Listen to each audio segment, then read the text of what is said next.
What is going on, everybody? How are you all doing today? This is not a brand new episode of Pop Culture Crisis because we are doing a special Q&A episode here today. My name is Brett, and I am here with a very special guest co-host today helping me out. Introduce yourself.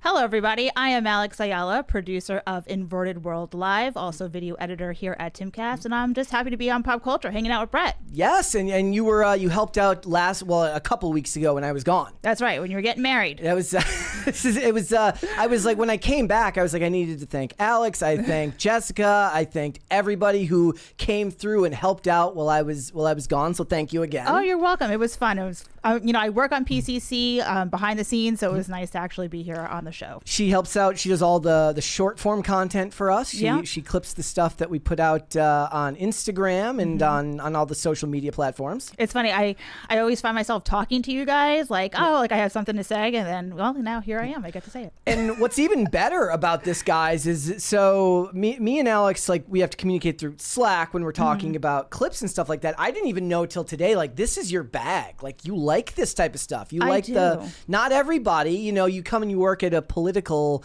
media company. Not everybody's going to care about what's going on in movies, TV, and pop culture, but this is your thing. Yeah, I love movies. I love film. I have a theater film background. And I feel like it's right up my alley. Perfect. Yeah. We're going to have you back on. Yeah. Maybe we'll have you back because, like I said, Mary is gone the rest of this week, and she's going to be gone one day next week. We've got the whole reason, the impetus for doing this show today, the way we're doing it, the Q&A, was that Phil is, first of all, Tate was supposed to be guest host all week. And then he's like, yeah, I got you. It's going to be good. We're good. I'm like, okay. And then like Friday rolls around. He's like, bro, I got to go to Arizona. And I'm like, crap. No. Phil, you were going to help out a couple of days next week. Can you add more of those days? I knew he couldn't do Wednesday, but I had to add him for Monday. He couldn't do Wednesdays. He had an appointment today, so I had nobody to really guest host with. So I was like, well, what's something we could do that's not a traditional show, because I'm not going to pull in. See, if I had known ahead of time that this was your bag, we could have just done a regular show. And I was like, Brett doesn't trust me. He doesn't know I'm going to have anything to say about any of this stuff. It's okay, though. It's all good. Well, that's the thing. Now I'm going to be asking you all the time, and you're going to be like, crap, I got to come out from, because you live farther away than us. Now I'm going to be like, hey, you want to come an hour away to come talk about this stuff today? It's true. I do live kind of far from here, and I get to work from home, which is, I am privileged that way. Yeah. And it's also why I can't really do Inverted World Live as much anymore. But if I can make it here, I'd love to be here. This is fun. So what we're doing today, guys, I put some requests out. We did it on both the Pop Culture Crisis YouTube community tab.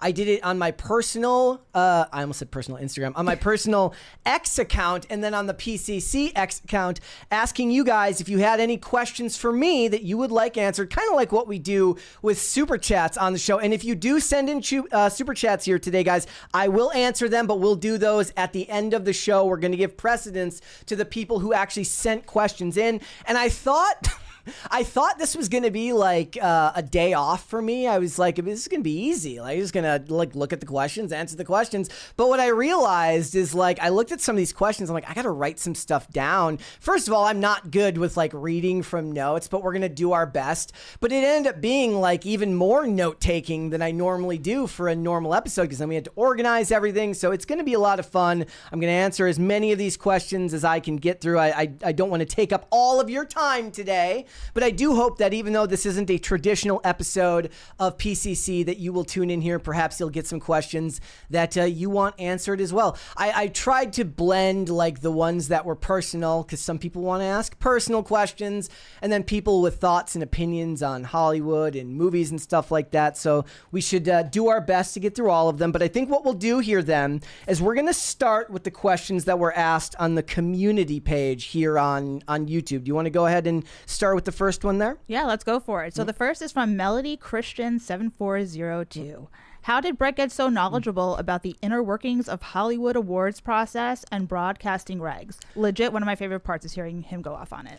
The funny thing is, I don't think that I am. I have a certain base level of knowledge that just comes from obsessively looking for things online. And obviously when you do what we do for work here, it's a little bit different because you have to kind of look into all of these things and you have to kind of get a certain level of knowledge. But I listen to channels like, say, Film Threat with Chris Gore and Alan, and they know so much about this industry, about that industry, that it's like they're on the inside. They worked in that industry. It's like, I'm not going to pretend to you guys that I'm in any way like that level of knowledgeable about any of that stuff. But I do, like, what I know comes from just like, I suck at doing one thing at one time. So whenever I'm like whenever I'm watching something, I'm usually looking things up at the same time. Do you watch the Oscars? I do. I watch the clips of the Oscars. Yeah. They're not getting 2 hours out of my life. Are you kidding me? Like, not in this lifetime. Not going to happen. Here I am asking my own questions. Yeah. I'm just going to throw No, those in you there. can do that as well. All right. Was that the end of that question? That's the end of that question. Okay. This is from the News Badger. Brett, have you ever done voice acting? I've always thought you sound familiar. No. The funny thing is it's Mary that should be the voice actor on this show. Everybody knows that if you watch PCC, and I'm sure that the people here watching are the regulars today, that Mary is the voice actor of this channel. Just listen to her do Cher by way of Benson Boone when she does her impressions, and you will know just how good, or any of her accents. But you did say you were doing skateboarding shorts at one point and doing voiceovers for that, so maybe people had seen your work that way. I mean, maybe that's so not likely, but like it's possible. But yeah, like one of the things is when I started making content is I was doing daily releases and then doing audio overlays with all of it, talking about each thing that I was doing that day. It was a good practice for what this show eventually became down the line. All right. Well, News Badger has a second part question. Go for Are it. you related to Chuck Holton? He looks like he could be your dad. I looked him up. I did not not somebody I recognized. My wife agrees with you that we do look like we could be related. I don't see it at all. He certainly doesn't look anything like my dad, but that's So, final answer, he is not your father? He's not my father. All right. Ghost in the Shell Toes 73. Brett, with your love of Boomer TV, what's the oldest show you've watched and enjoyed? That's a good question. Okay, so the oldest show that I've watched all the way through would be The X-Files, which did premiere in 1993. I've watched old episodes of like other shows, like what would have been like Homicide: Life on the Street, which I think was earlier than that. Original Law and Order was definitely earlier than that, 1990. Magnum PI probably was the late 80s. I don't know. But the earliest one that I really, really enjoyed and started watching the whole way through would have definitely been The X-Files. And we were actually talking about it beforehand, about like, we were talking about The Wire. Yeah. And we were talking about the idea of like watching it in like a 4:3 aspect ratio, and how they now, when a show gets done, they remaster it.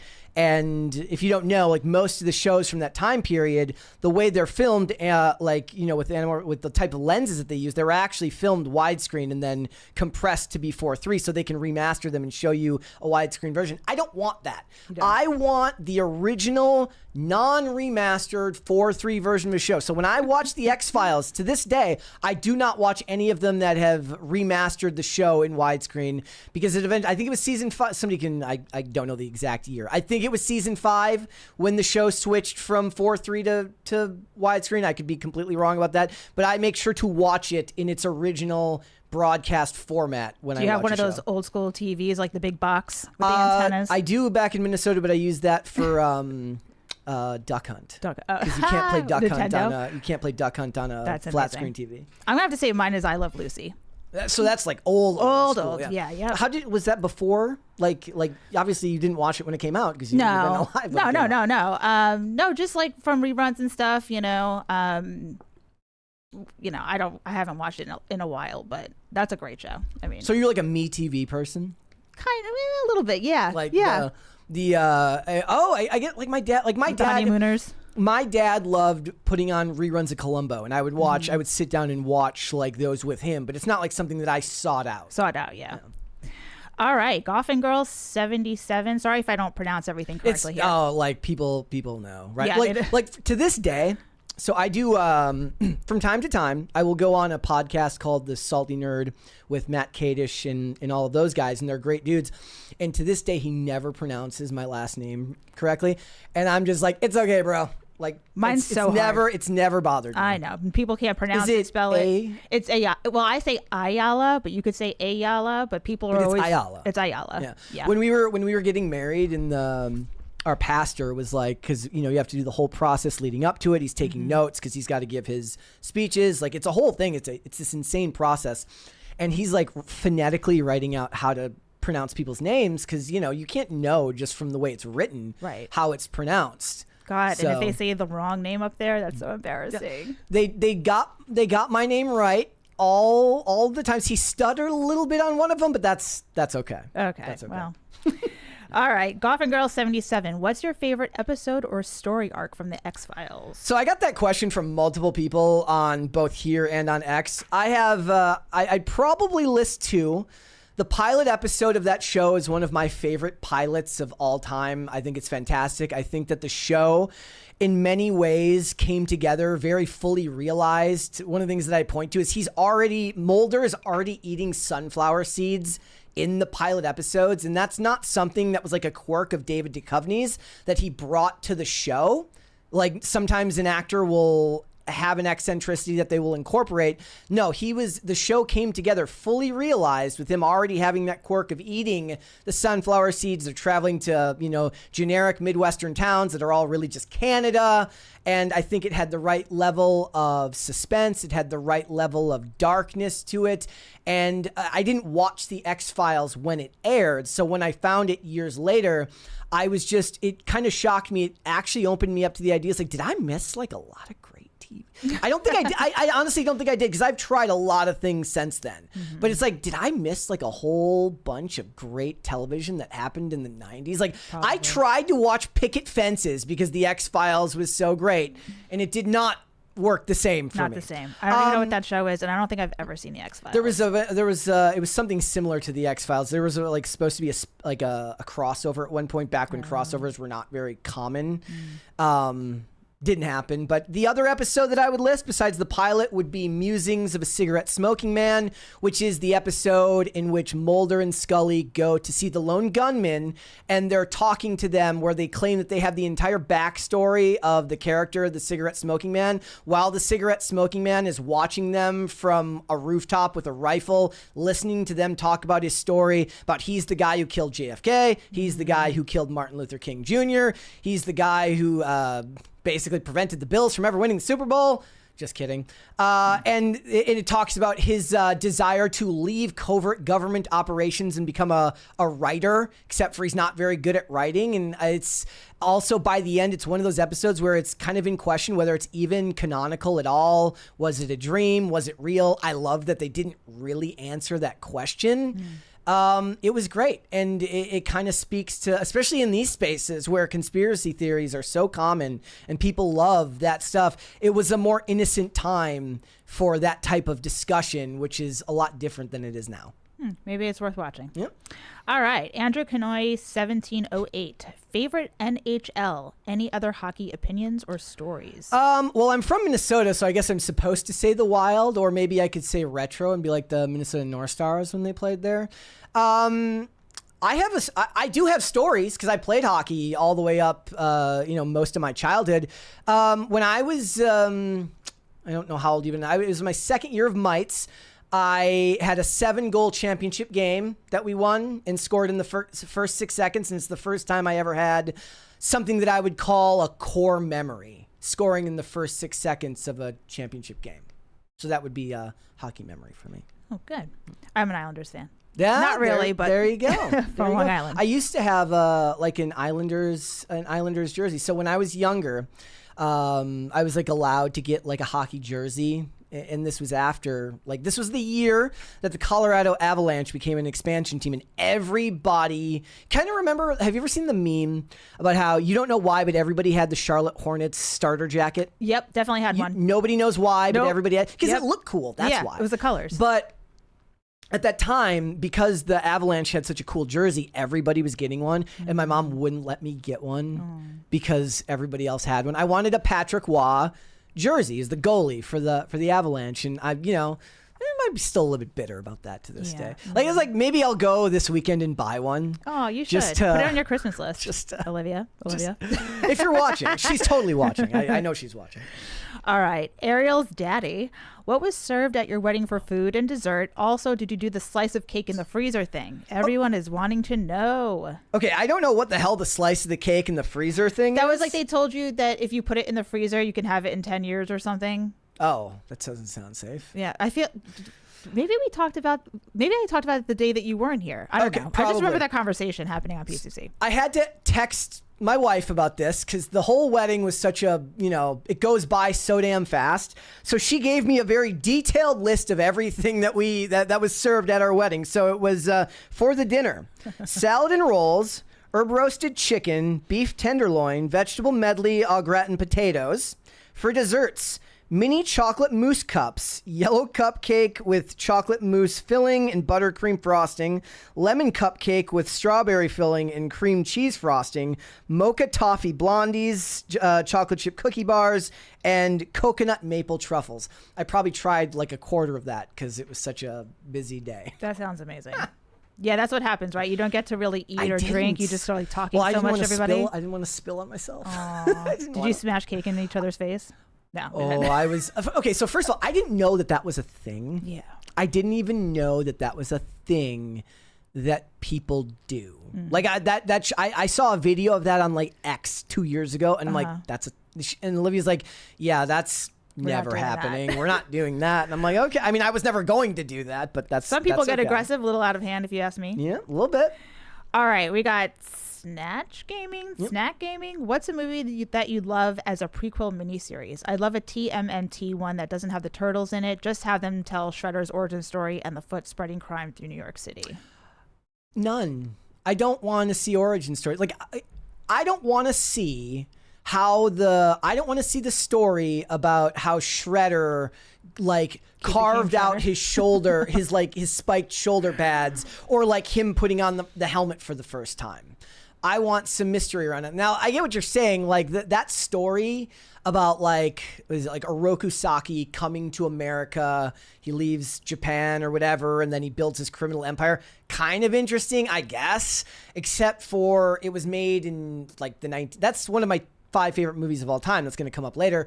I love the 1990 Teenage Mutant Ninja Turtles movie. I'm not sure if you're referencing the comics. I don't know. Did you get to see it when it was out? Like when they re-released it? I had it on VHS. My whole childhood. I don't know if I saw it in theaters, but I had the 1990 TMNT on. Probably not because I'd have been 4. Well, I guess they just when it came out. re-updated it. Like they. Oh, I redid didn't it. watch. I Yeah, didn't it's see like it on Christmas. I missed it. I'm probably going to go see Secret of the Ooze on the re-release, even though the original is still a better movie. Yeah. That's one of those rare examples where everyone's wrong. Everyone's like the Secret of the Ooze is better. They're wrong. I don't want to see the prequel to pretty much anything. They get overly invested in the idea of explaining things that don't need to be explained. You know what prequel I liked and I just watched again recently was Furiosa. Oh, So I'm not much of an action movie person, but I love Mad Max Fury Road. It's probably my favorite action movie, one of my favorite movies. But Furiosa, like the prequel to that, it's great. It's not as good as Fury Road, but it's really good. Well, I think. mean, like no Tom Hardy, so it's Right. hard to hold up to Tom Hardy. What's his Chris Hemsworth? Is that the guy that played? Yeah, in the new one. He was. I mean, that was a weird character. The funny thing is, I've been watching. I finished Terminalist Dark Wolf, which has Chris Hemsworth's older brother, Luke Hemsworth. Okay. Luke. Luke. Okay. And Luke is not the same leading man looks that the other brothers have. So they should have had Luke Hemsworth play the bad guy in Furiosa. He looked more like him. You know, maybe the first time around I was like, oh God, no. And the second time I was like, okay, I can see it. It's okay. But they would never. I mean, Chris Hemsworth's a huge draw. Or he's more of a draw. Like Luke Hemsworth is just. He's like. I think a lot of what I saw from him was Australian stuff because that's where they're from. Oh. But in general, I'm not a huge fan of the prequel stuff. And that's funny too because I love Terminalist Dark Wolf, which I just watched, but it's got very little in connection other than the characters, I guess, to the original series. Like you don't spend any time with Chris Pratt's character. Like he's in like episode 1 and episode 7. The rest of the time is with other characters that you didn't see nearly as much in the original series. So most of the time it's not going to work out as well as that show did. I say just don't even explain do stuff. Yep. All right. Value in You 21. Brett, could you talk about your top 5 favorite movies all time, possibly starting with Heat and why, i.e., was it director, story, actors, cinematography, screenplay, all of the above? I think you have great insight, would be interested, or maybe not 5, just a few. Thanks. Okay. Heat is number 1. Teenage Mutant Ninja Turtles 1990 is number 2. American Gangster from 2007 is number 3. And 4 and 5 are Rad, which was a 1986 BMX movie from Talia Shire. And number 5 would be GoldenEye, the Pierce Brosnan James Bond movie. Now, Rad and GoldenEye are time specific, meaning that they were parts of my childhood that I really, really loved. So I would say that Rad is not supposed to be seen as a good movie. It's very much like a B movie that nobody went and watched. It was about a BMX rider. Okay. GoldenEye holds up every bit as well as a James Bond movie to this day, so it lives up to everything that I believed that it was when I watched it when it came out because of all the hype around the game that came out around the same time. American Gangster is just one of those. It's Denzel Washington, and he's my favorite actor of all time. We tried rewatching that one. Does not hold up. You don't like it? The first time I watched it, I liked it a lot. What didn't hold up about it?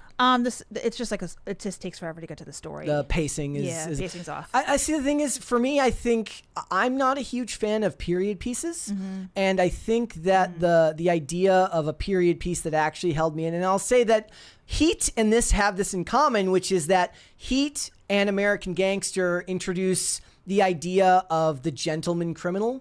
In a way. Okay. Meaning that in American Gangster, he, like they talk about, was it Bumpy Johnson, who was his predecessor? He's a criminal and he sells drugs, but he buys his mom a giant house and he feeds members of the community at Thanksgiving. And he talks about how you don't want to be ostentatious. You need to look like a businessman if you want to stay under the radar. Similar in Heat, you have the scene where Macaulay, when they're in the bank, he basically tells everybody, he goes, don't do anything stupid. We're here for the bank's money, not your money. Your money's insured by the federal government. You're not going to lose a dime. There's the idea of the type of criminal that you don't necessarily like the idea of crime, but you like the idea of somebody who lives by a code and wants to honor that code. And I think that's probably the through line for both of those two movies for me. For Teenage Mutant Ninja Turtles 1990, it's awesome. And it is dark and it goes against the nature of the cartoons that were out at the time. It's unapologetically dark in a lot of ways in its themes. And I think that you can't recapture that dirty look of 1990s New York. They tried to do it, say, in Joker. And even when they do it today, just by virtue of high definition HD cameras, you know, the way things are shot today, you can't recapture the grime of 1990s New York shot on film. I think that's why Chris would say, Chris Carr, would say to watch the new release of it, like the updated version, because you get to see like kind of everything of the in a good way. Yeah, like Shredder's like hand is like glinting from the. I think one of my favorite things. It still makes me laugh to this day. Is the part where Danny, after he steals the wallet and he's sitting at the side of the building, he's holding the wallet for the guy to take, and a guy with like a member of the Foot Clan, like in full costume, because you can tell because he's got the arm guard on, grabs him. Like, was he just walking around on a street in New York? What was going on? Yeah. Also, when the guy steals the TV from the old lady off of the balcony, I didn't even realize what it was until I was like years older, that it was like a TV. Because I was like, where was it plugged into? Oh, yeah. I would say my favorite movie is Wolf of Wall Street. Well, give me two more. Oh, God. I'll just throw Mad Max on there because why not? Like the 2015 or the original? Fury Road. Yeah. Fury Road. Yeah. Okay. And I'm going to give a Christmas movie and say Family Stone. Okay. Yeah, that's not the Santa Claus. Oh God, no. Okay, what other Christmas movie do you actually like? I would say Home Alone, Family Stone, Family Man, and Serendipity. Then I have a very big question: is Die Hard a Christmas movie? Maybe it's not for me. I'm not action really. So. Okay. Oh man. Okay, hold on. Bear with me. Okay, Greg Duvier. If you wanted to be part of a movie or show, would you rather be the director or actor, and why? I would rather be the director, because if it all goes bad, my face isn't attached to it. So a director can fail big time, for sure, right? and they'll develop a bad reputation, but they're not going to get tomatoes thrown at them when they're walking down the street. But if you give a bad acting performance, like you're telling me, like after 2016 Suicide Squad came out and Jared Leto's walking down the street, people didn't want to be like, you suck as the Joker. You know? I wouldn't want to do that. Like, I don't even like necessarily like being in front of a camera for this show, and I'm not even doing anything of any level of importance. So I'm definitely going to be the person who's going to say, let me be the director and boss them around, and if all goes bad, I'll just blame them. Is that something you ever wanted to do though? No. See, I'm not bossy enough or regimented enough to be a director. You have to be very, very,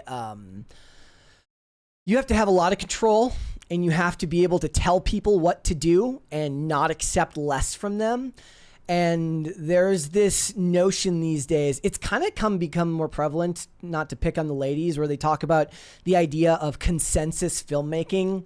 Like, we wrote this script and we all came together and it was a big collaborative effort. That is true. By the nature of the size of a film set, it is a collaborative effort. You have writers, you have producers, they all have insight. They have to talk to their set designers. They have to talk to their costume and their wardrobe department. They have to correspond with actors to kind of all come together. But it is not a director's job to be collaborative. It's his job to have the vision for what he sees on the page and get that performance out of people, which is why the buck stops with him. When a movie does bad, sure, there are actors that you see them in 10 things and they suck, and you're like, okay, no director can get something good out of this guy. But if a good actor suddenly has a bad performance, the buck stops with the director. In a lot of ways. It's his, I mean, you could say the writing too, but the director's job is to pull the most from an actor with whatever script they're given.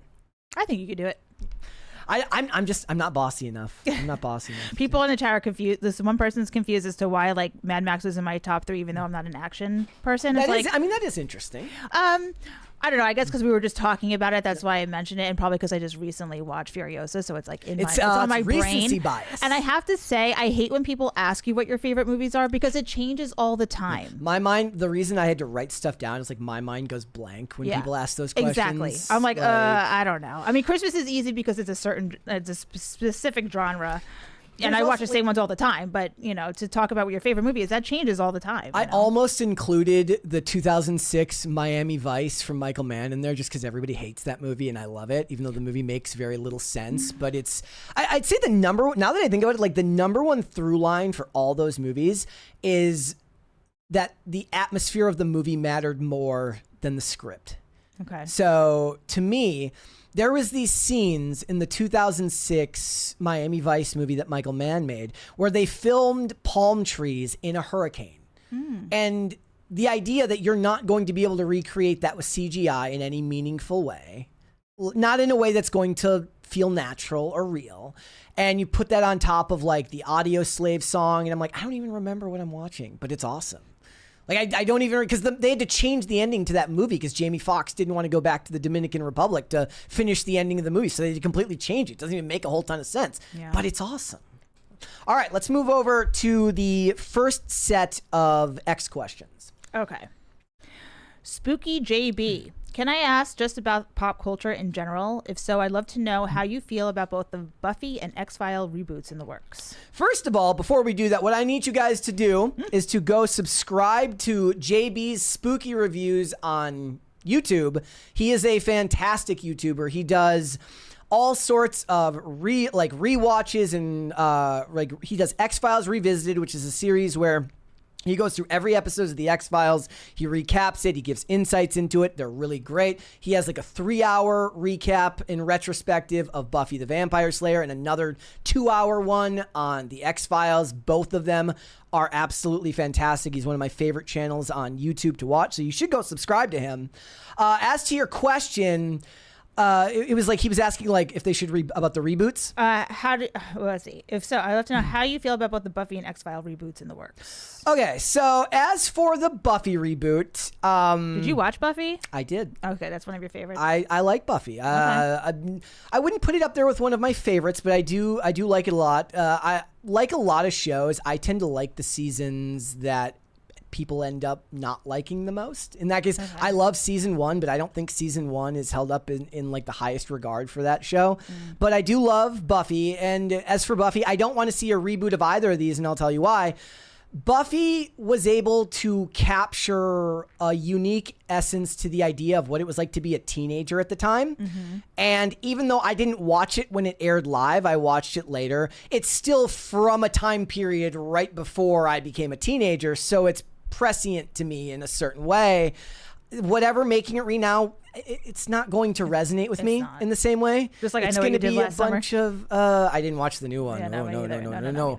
I mean that's how I feel about those movies. But like the original series, like it's going to be what? It's going to be like Labubu, Dubai Chocolate, TikTok. It's not gonna resonate with me. It's not gonna matter, and it's not going to have Joss Whedon's writing, which for all his faults at being copied heavily by the rest of Hollywood in scripts that don't necessarily call for it, it was brought to life in a way that was unique to its time, and trying to recapture it now is a mistake. As for the X-Files reboot, that is the Ryan Coogler X-Files reboot that I don't know yet whether they're going to race swap the new character, because it's not going to be a reboot. It's not going to be Mulder and Scully all over again. I believe they said that it was going to be new characters and it would be a continuation and not a reboot. Ryan Coogler is very well known for he just did Sinners, and a lot of people really like that movie. TV is not the same thing as movies, and I don't know how involved a guy as busy as him is going to be in a television show. It may be one of those things where Person of Interest is my favorite television show of all time, which is advertised as a show from Jonathan Nolan, but he didn't run the day-to-day on that show. It was another guy, and John Nolan did the broad strokes and the bigger episodes. You can't recapture the magic of what it was like to care about conspiracies in the 1990s. I've said this on the show before, so it bears repeating. There was an inaccessibility to that stuff back then because of the lack of internet. Sure, you could get on your 56K dial-up modem and go searching for that stuff. But otherwise, you were going to the library to read. You were going to bookstores to read. You were going to the library to get on their slow computers, to get on to, message boards to talk about this stuff. Conspiracies have gone so mainstream, and they're so derided by the mainstream media that I'm going to have to endure a bunch of think pieces about the dangers of the television show, and even worse, all the ways in which it connects to the Trump administration. I don't want it. I don't need it. And you probably don't either. Did you see the original Buffy movie? I did. I mean, I saw that again. I saw that after I saw the television show. Oh, okay. Yeah. That's what I grew up more with than the show. Yeah. Okay. All right. This is from Olivia Dasovic. I don't know who that is. What were your top 3 favorite moments from the wedding? Why would somebody I don't know ask me about my wedding? I have no idea. So nosy. Well, I would say the first look, you walking down the aisle. By you, I don't mean you, the audience. I mean you, Olivia. And I think everything at the reception afterwards, because it was the pressure was off at that point. It was more of a blur of getting to talk to people that I haven't, plenty of people that I had never met, and then a lot of people that I hadn't gotten a chance to really sit down and talk to in a long time. So that was really, really good. So that's amazing. Anything with you at the wedding, those were my favorite moments. Very sweet. Okay, this is from Joe T. What if Disney did the reverse, what they're currently doing? Making live action movies from animated ones to making animated movies from live action ones. For example, Flight of the Navigator, Tall Tale, Pollyanna, etc. The first thing I thought of, because I was looking up at a list, I was like, yes, under one condition. First of all, I don't think they'll ever do that, personally. They're having enough trouble right now with their animation divisions and keeping things on track. But I will approve of this if they do one thing. If the first one they make is Old Yeller, the animated movie. What? If you make Old Yeller the animated movie, then I will co-sign that idea. Oh boy. Okay. James All Day, what outsider do you think will be the best CEO for Disney? Are they replacing the CEO? No, but people are always kind of wondering who they would hire to do that. I don't have a name for you. What I would like to see My instinct is to say something like David Zaslav, but people have a lot of criticisms. Yeah, I love David Zaslav because there's David Zaslav derangement syndrome in Hollywood, and a lot of people hate him. And he's kind of... How people feel about him brings out like the worst aspects of my personality, similar to the way that Trump like drives people insane. It makes me laugh. The way that David Zaslav angers people makes me laugh as well. But that's not what I want for a company if I want it to be successful normally. And I do have my critiques of what Warner Brothers is doing as well. But if I was Disney, what I would do is to look to do something similar to what Universal is doing, which is like they have, what's her name? Donna Langley is in charge of the film division, and then it's like another guy who's in charge of the parks, and you don't hear their names. Like I said, I know David Zaslav's name. I know Bob Iger's name because David Zaslav is in the news because he angers the creatives, and in DC is a matter of severe interest for people with James Gunn and everything that's going on there. Bob Iger's always in the news because Disney pisses everybody off all the time, and it's directly connected to the culture war. Does anybody really think of Universal when they think of the culture war? Like, I don't. Like, I make the point all the time. Like, when I go see a movie, one of the only studios that doesn't immediately fill me with a sense of nameless dread when I see their title card is Universal and Paramount. Like, those are the only studios where I'm not like, is this going to suck? Like, certainly the movies can be bad, but they don't have the track record of pissing me off enough to the point where I'm thinking about that. So... pick people who are going to stay out of the headlines and focus on running their business and try to pare back on the culture war and less buying of other properties, which is what Disney is very famous for doing.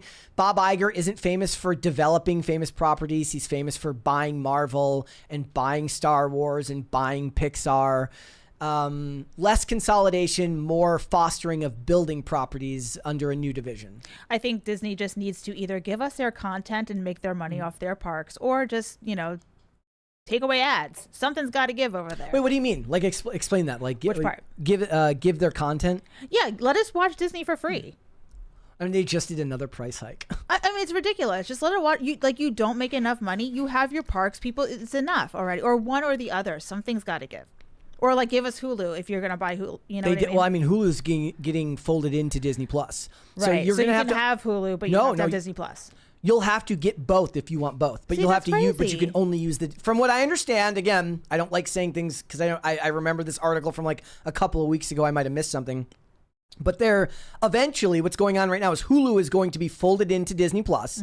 You'll still have to have the Hulu subscription to watch it on the Disney Plus app, but Hulu as a brand has way more credibility than Disney Plus does. Yeah. Like I use Hulu we have Disney Plus because Olivia, like their family has Disney Plus. I don't watch, I watch Disney Plus to watch old episodes of Alias and Agents of S.H.I.E.L.D. And every so often I want to rewatch Captain America Winter Soldier. Otherwise, I don't use Disney Plus at all. Well, and that's the thing with Hulu. It's just like I'll have Hulu for a certain amount of time, and then it's like, okay, now from your $2.99, we're going to make it $9.99. And it's like, nope, I'm not doing that. I think they said there have been 7 price hikes in 6 years. For it's Disney. Just nuts. And then not to mention, if you subscribe to it, then they're going to give you ads anyway. It's the same thing with Prime. Like, if you are a Prime member, why am I still paying for movies that I can't see or watching ads? I get that. So. The ability to sell pay VOD is no different than back in the day when you'd have cable, but you could rent movies. So they're offering you that service without... One of the things I do have a problem with is they've gotten... They had Prime and then they had, what was it, Freevee? Mm-hmm. And it used to have a Freevee label on the shows that had ads. And then Prime, you knew it was no ads. It's just getting complicated. You have the little like yellow box in the corner to indicate. That's what I call the wishful thinking box because it's all the stuff I want to buy but I can't afford.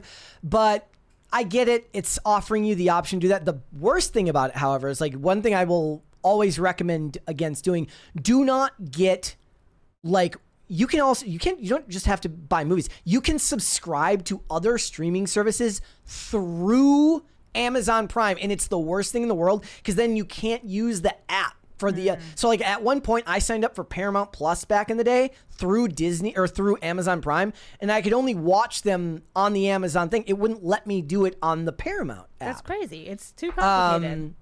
But otherwise, as far as I'm concerned, Amazon Prime is killing it as far as their selection of things you can watch. The amount of stuff they add consistently that are things that I would like to at least check out is insane. I get the critique of, of putting the movies on there. But as far as like constantly getting new content on there, like I have Hulu because there's a lot of stuff on there that I like to rewatch. I keep Amazon because they always add stuff where I'm like, oh crap, they have that. I'm going to watch that now. Yeah. So. All right. Where's our crisis party, by the way?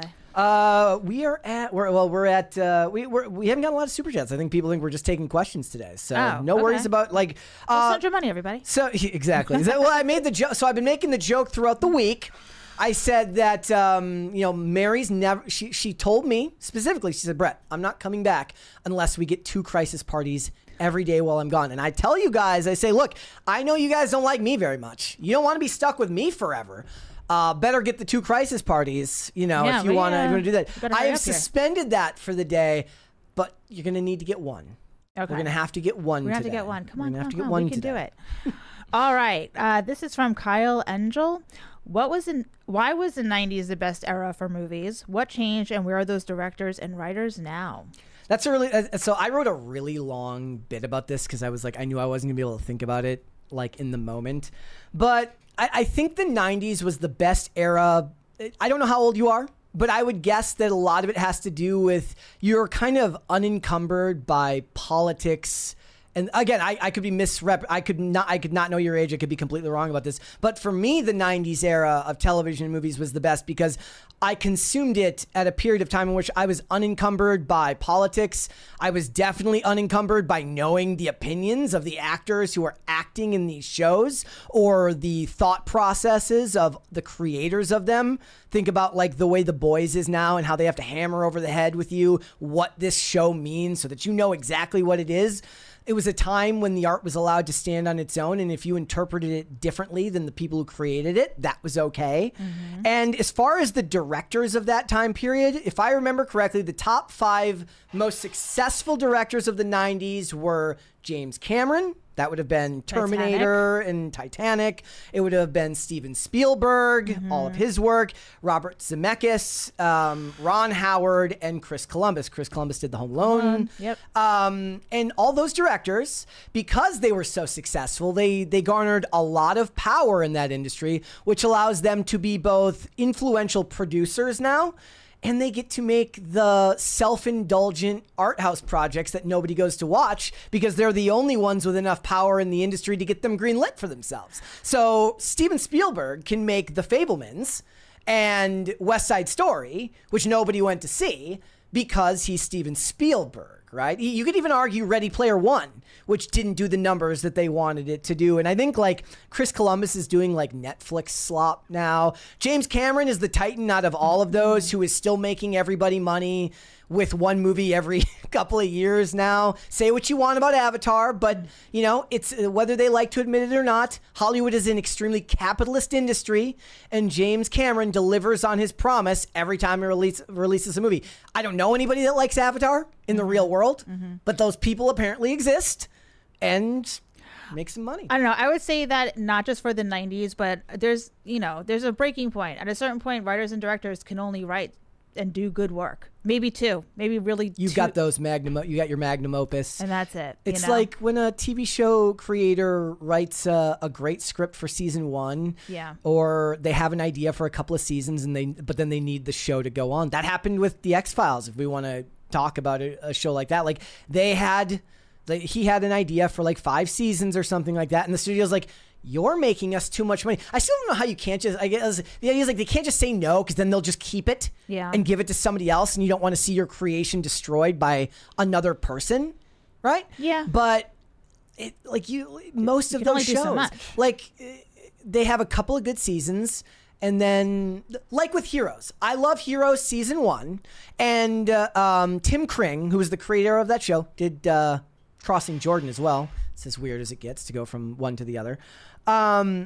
He had an idea to make Hero is an anthology series. It was supposed to be one season about these characters, and then the next season will be about the next characters. But the thing is, people grew to really love those characters in season 1, and the studio's like, we want to keep them.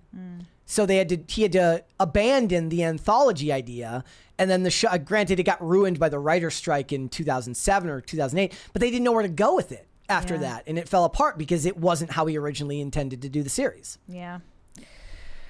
Is there like a director you think that has like the most, like, do you have a favorite director? Like they have so much work that you love? Michael Mann. Okay. I did also the first thing this made me think of, and I wrote it in my notes. Tony Scott is sorely missed in Hollywood. I would like to see more directors doing films like Deja Vu, which is an underrated film, if you ask me. Tony Scott in general. Yeah, I want to see more directors. Rest in peace. Mine is Quentin Tarantino. There you go. All right, Pat the Plumber. I know you'll watch a show that doesn't have an ending, but that stuff drives me nuts. Do you think these companies should commit to a show for a certain number of seasons, or at least give some sort of open-ended ending to satisfy viewers who don't have ADHD? You have strong opinions on this. We talked about this before the show. Yeah. Go ahead and tell people. You first. Well, what?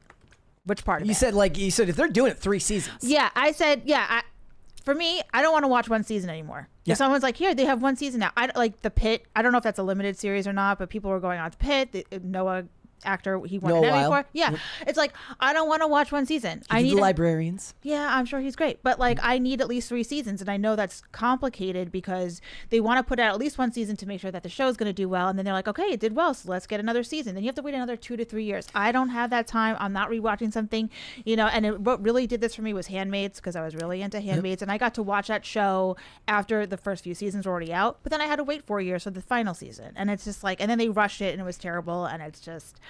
I'm done with that. Did you see what the Duffer Brothers said recently? The guys who made Stranger Things.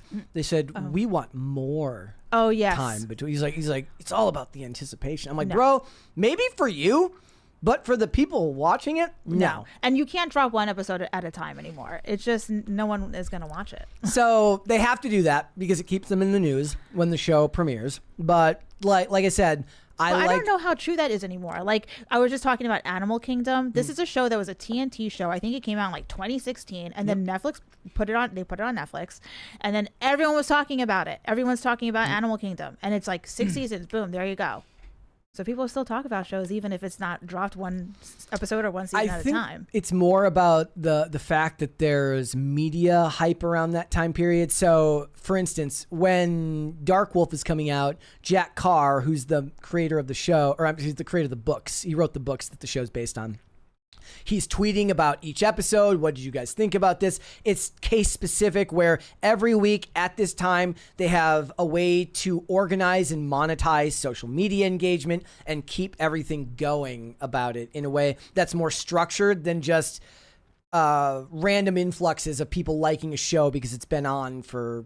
Does that make sense? Yeah, I guess so. And it also makes me think of how HBO does that thing where after the episode we're going to talk about it. Like let's just not. Oh, I mean that started with Talking Dead. Yeah. They did that. Yeah. No, I will never want to watch actors talk about their show. Maybe that's just me. I'd rather hear opinions of regular people about a TV show than hearing an actor talk about their work. But as for me, no, the studio should not. It's a business. They have it's a financial investment, and especially if you're on a network, and the idea here is that they're selling ad spots, and they can't sell ad spots because nobody is watching that show. They don't have any obligation to do so. I understand that is a huge issue in Hollywood. Is like it's a fight between the two, between the creatives who create the art and the business people who fund the art.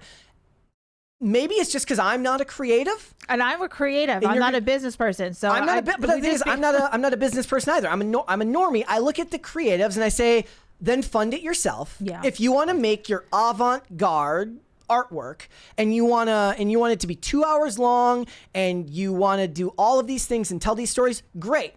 But don't expect hedge fund guy B and investment banker A to go to these studios and get a bunch of funding for something that they have to pay tons of actors for and below the line workers. And then when it doesn't make its money back because they don't want to buy ad spots there because it's coming out.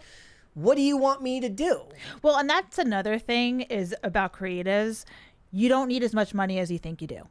I mean, it's bloat in a lot of ways. And at the studio level, that's like nowadays, like you look at what it is, they don't want to even go shoot in public anymore. It's ridiculous. Everything is shot on a green. Like I went on a whole diatribe the other day, get rid of drone shots. I am so sick of static drone shots that have no movement, that impart no speed, no energy. It's like high impact scene, and it's just get a helicopter. Put a cameraman in a freaking helicopter and have the helicopter pilot actually carve through a city and get some shots with movement so I don't feel like I'm on Xanax when you're introducing every scene.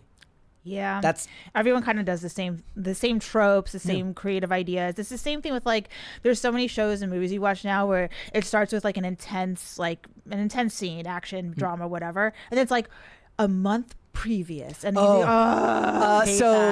Olivia will tell you in the chat, my biggest pet peeve is when it says 12 hours, like it does the scene and then it says 12 hours earlier. I'm like, I turn it off. Miss me with that. Yeah, nope. I was like, you could keep it going. I don't even know, and I don't even know if a lot of times those are drone shots. I think some of them, a good majority of them, are actually just completely computer generated. They're not AI, but they're CGI environments built. And I am so sick of seeing CGI cars over roads. Okay, get a helicopter close to the road so I can see actual dirt coming off the tires. Again, thank you for coming to my TED Talk. We're angry. Yes. But this thing is like, he mentions like the fact that I have ADHD. Like I have a very short attention span. That's a flaw. That's not a virtue. But I will turn, like if a show is boring me, I just turn it off. I don't have any sense of completionism. And maybe it's a sign of the times and the fact that our phones distract us. But it's like, if a shot isn't visually engaging, I don't want to keep watching. Well, that's the thing. It's not just ADHD. I mean, we all are consumed by short content. We're used to that now. So you got to get us engaged. So if you're going to make me engage in the first 5 minutes and then flash back a month ago and we're sleeping in a bed, so it's like, I don't want to see this. Well, I mean, it's like their own version of Tarantino. Like, how did we get here? Exactly. Yeah. All right. Bookstore Thor. Do you think we'll ever swing back to standalone episodic TV shows? I mean, it still exists. Network television shows are still there and still profitable for their stations. They wouldn't exist. If that wasn't true, they wouldn't be introducing yet another one of those 911 shows that I've never watched a single episode. Have you been seeing the memes going around of the comets coming to... So the show 911, it's, you know who Ryan Murphy is? American Horror Story. Yeah. He also does his like Murphyverse. That's the... Oh, yeah. He does the Murphyverse of like cop shows. I don't know which... I think it's... ABC or and it's one of the networks, okay?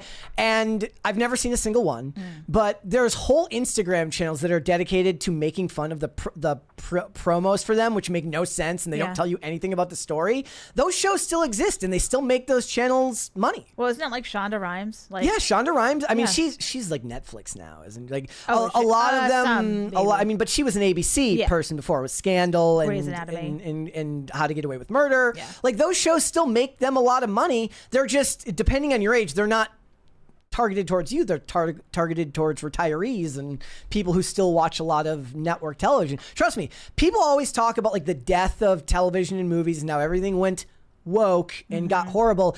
Nothing was ruined more, in my opinion, than network television. Network TV was a bastion of solid single episode storytelling for a long time, and the genre that took the greatest hit, in my opinion, was network TV because the streaming services gobbled up all the good writers. Yeah. Took them away.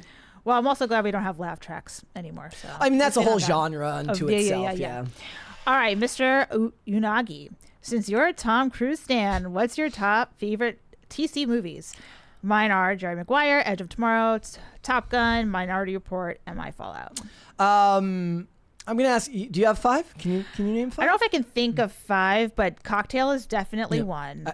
We talked about that before. Yeah, I would probably put Magnolia on there.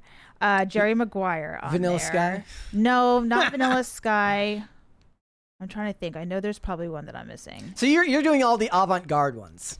Yeah, but that's a little bit more my speed. Your speed. Yeah. I'm gonna have the most controversial list here. I'm not going to have Minority Report on there, and I'm not going to have Edge of Tomorrow on there. I hate I hate Groundhog's Day type stories. Right. Edge of Tomorrow was good. Oh, But it's just not my type of. It's the type of movie that if I have to watch it, it better be in a theater. I'm not going to watch it at home. The second the scene starts playing again, I'm like, ugh. Mine would be the 2012 Jack Reacher, because I love how short he is and how he's just so not Jack Reacher. American Made, Ghost Protocol from Mission Impossible. Really, I'd put. If I'm going to cheat here, I'd put all the Mission Impossibles on there because I love them for different reasons. Top Gun and Top Gun Maverick. And Collateral is my favorite Tom Cruise movie of all time. We tried watching American Made. Chris loved it. I just could not. He's just because he's kind of a piece of crap. He's not who he usually plays. I mean, that's what I love about that and Collateral is he's not playing. So I kind of split them up there. Jack Reacher, Ghost Protocol, and Top Gun are all his normal types of roles. Collateral, he's pretty evil in Collateral, and American Made, he's just kind of a scumbag. Yeah. Not into it. What else? Oh yeah, and Eyes Wide Shut. Not your thing. Not my thing. Okay.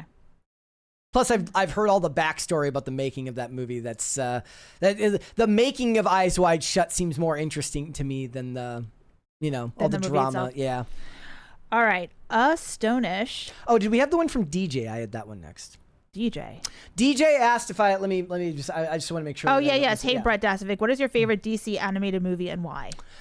Justice League Doom. I think that was from 2012. That's the one where Vandal Savage, he steals Batman's master list of all of the members of the Justice League's weaknesses. It's freaking great. You should go. Like literally, there will never be there. I shouldn't say never. There are very few DC-made live-action movies that can hold even the slightest candle to the best-made DC animated stuff from the late 90s and the early 2000s. And that was one of the later ones. That was a 2012 one. Okay, Stonish, back to you. Why do actors left, right, wherever so compulsively think they have to chime in on everything in politics? I think that I have my own theories about this. I think that actors have this. It's a combination of both being highly regarded by a bunch of people while also being denigrated for people telling them that their profession is unimportant to society. And they kind of get a chip on their shoulder and they want to feel like they're in the know about what's going on in the world. I don't think it's any of those things. I think that they don't think that they're going to get cast in anything if they don't talk about it. You think? I mean, I don't. I don't think that. I think that the best argument to that I would make is that for the ones that are the most industrious in the industry, meaning the ones that will do absolutely anything and say anything to keep their jobs, to keep working, maybe. But I think that actors by nature are emotional. And they're empathetic. It's what they need to do their job. And liberal politics especially works on people that are highly empathetic and highly uninformed. And that combination is dangerous. And they do actually believe everything that they read. They do actually feel deeply for what they're talking about. I don't think that they're disingenuous. I think that they do hate you. I'm not saying that they don't hate you. Yeah. I do believe that. I just think they also feel a whole ton of empathy for the underprivileged and the underclass while simultaneously being the worst type of person because they hate your guts and they hate middle America, and human beings contain multitudes. It's not that simple. It's not like they wake up every day and they're like, I hate people in the center of the country. It's not that simple. They're very easily manipulated, if you ask me, and politics has a way of making people want you. If your aunt on Facebook can't stop herself from doing it, what says that an actor can stop himself from doing it? It's just become the discourse of our time. And in lieu of having anything to promote, what are they going to be like? Here's my new wine brand. Go support it. Out with the family. Go support it. People are on social media way more than their life actually has interesting things enough to talk. Does that make sense? Yeah. Like, you're on social media way more than you have to share with the world. And in lieu of interesting things to talk about, what's going to get you the highest level of engagement? It's going to be talking about whatever is going on. What was that Joy Reid one recently? Like the evil world of no income tax and you get to keep your money after you die. My gosh, it just sounds like hell on earth, doesn't it? I think they just want to be liked. I mean that's right. It's an echo chamber of its sorts, and they do want to be liked by those people. But I do think that a lot of them, they do feel those things, and people have this inability to stop themselves. There's no impulse control when it comes to social media. They read something that upsets them, and they have to talk about it right then and there. One of the best skills that you can learn in life is to read something that pisses you off and sit with it. And take some time to think about what your response should be, or even if a response is necessary. Yeah. That's just me. But I don't talk, like, I go on IRL once a week and I talk about that stuff, but in general, I don't talk. I read all day about stuff that annoys me, and I formulate thoughts about it, I guess, but I'm not a thought leader. Nobody cares what I have to say. I don't have anything interesting or intelligent to add to the political discourse. The idea that Alec Baldwin thinks that he does is insane. But that's just me. Well, I think it's just he wants to do the impression of Trump and be liked. I mean, that is like that, and he's like, he doesn't want to go to jail for shooting people again. Exactly. All right, sliced bread. Do you think the decline in movie attendance is a permanent thing, or is it an issue caused by shitty writing that could one day be solved by bringing in talented people instead of DEI hires with no life experiences? That is that ship has sailed. Decentralization of media, the rise of the internet, the rise of live IRL streamers, Kick, Twitch, YouTube, Instagram, Rumble, any platform has decentralized the way in which we watch media now. You're not going to see the same level of cultural impact for movies on a consistent basis that you once did. You go back and you look at those posters, it's like a picture outside of a movie theater. Like, look at the movies that were out in 1980, and it's like 5 movies you've heard of. Yeah. And that are like culturally relevant to this day. You're never going to get that again. I don't believe it's possible. I do think people still go to the movies. Yes, though. I don't believe people will ever stop going to the movies. But when you look at the way that movies make money now, people in the industry, they try to sneer and denigrate you for adding the idea of adjusted for inflation. It matters because it's relevant to how many tickets were actually sold for that movie. So when people talk about a movie that sold however many tickets in 1980, it's going to be hundreds of thousands more than tickets sold now, even if they're making the same amount of money, because it cost 5 cents in a pack of bubble gum to go to a movie back then. Yeah. Oh, bring back those days. Yeah. There is a part 2 here. Also, will Marvel ever be good again? Was it ever going to first place? Look, I think that Captain America Winter Soldier stands on its own as a great movie, not just a comic book movie, but it had a cultural moment, much like I just said. It was unique for its time.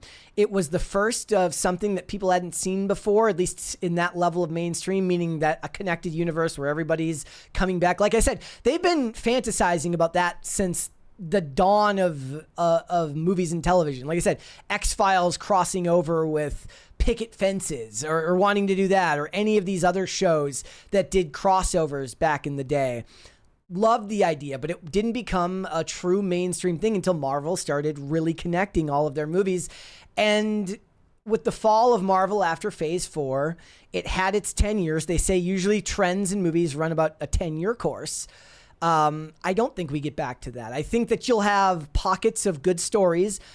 In my opinion, it will be when they get away from the idea of deconstructing characters again and get back to telling great traditional stories. People used to mock the idea of the endless origin stories, but people don't want to see their characters deconstructed. They want to see what turned a character into a hero, but I don't think that the luster will ever be the same as it was before.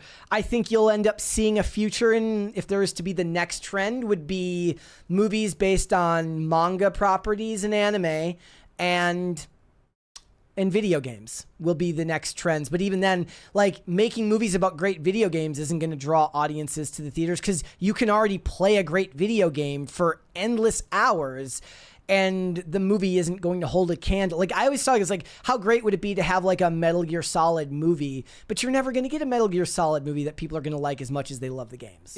I might be out of line here, but isn't that Minecraft? I mean, I kind of brought that up in a later point. Like, that's where Gen Z is. Like, if you want movies, like if I don't remember if it was Disney or which studio got the rights to the Fortnite movie, but if you want a license to print money, make the Fortnite movie right now. Ugh. Yeah. Not something I'd see. All right, Kevin, how did you meet your wife? Tell the story. I never heard it before. And why do you love her so much? Well, you see, Okay. I was just driving down the street. No, I sent her memes about Joseph Stalin. That's what I did. If you wanna woo the ladies, what you do is you find great humor around communist douchebags, and then you send them to women that you find attractive. That's our story. And why do I love her so much? Because she's the best. She's the kindest, most gentle person I've ever met in the entire world. She's amazing. All right. Clark W. Griswold, Person of Interest finale set up possible spin-offs. Obviously never did them. With rise of AI over the last few years, do you think there's any interest in Hollywood of now kicking off a spin-off? Too much time has passed. You could have maybe theoretically brought the show. I remember reading something a couple years ago. I got really excited about the idea of them bringing the show back with the original actors. First of all, I don't know how you write around what happened to John, because he was definitely like dead. He's not alive anymore. You're talking about, so they did an episode in season 5, episode 11, where John and Fusco go to DC to protect the president, and they run into Pierce and Harper, and I don't even literally it was so unimportant that I don't even remember the guy's name, and it would never have worked. Those characters, the character of Harper got a decent amount of episodes in season 4, and the character of Pierce is great. It's played by Jimmy Simpson, who's an absolutely fantastic actor. If anybody of those characters could have pulled off a spinoff, Jimmy Simpson playing the character of Logan Pierce. I used to actually have a quote from the character of Logan Pierce behind me. Like it was literally pulled from the show, and it was behind me on the wall. It's in my car now. That actor could rate a spinoff, but if the idea here is that he's just a random tech billionaire who got access to the machine, that doesn't have the emotional resonance that the character of Harold had, because the character of Harold not only was a mysterious tech billionaire, but he's the father of artificial intelligence and created the AI that is the whole focal point of the show. And there is a surrogate father, I guess, child relationship between him and this ethical piece of artificial intelligence that he created and built that wouldn't be there if you did the Logan Pierce spinoff. And Jimmy Simpson has great comedic timing and can blend like serious roles with that. But without that, you'd have to find a damn good way of including a story that has that much emotional depth, and I don't think it exists. I've never seen that show. My favorite television show of all time. Really? All right. I thought it was X-Files. No, that was the, what was the question earlier? It was, we asked 5 favorite movies, and then it was like, what is the earliest television show that you watched? Gotcha.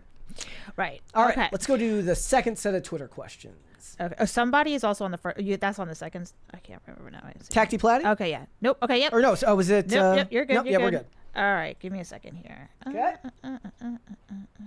Because these ones were like all out of order for me. That's okay. All right.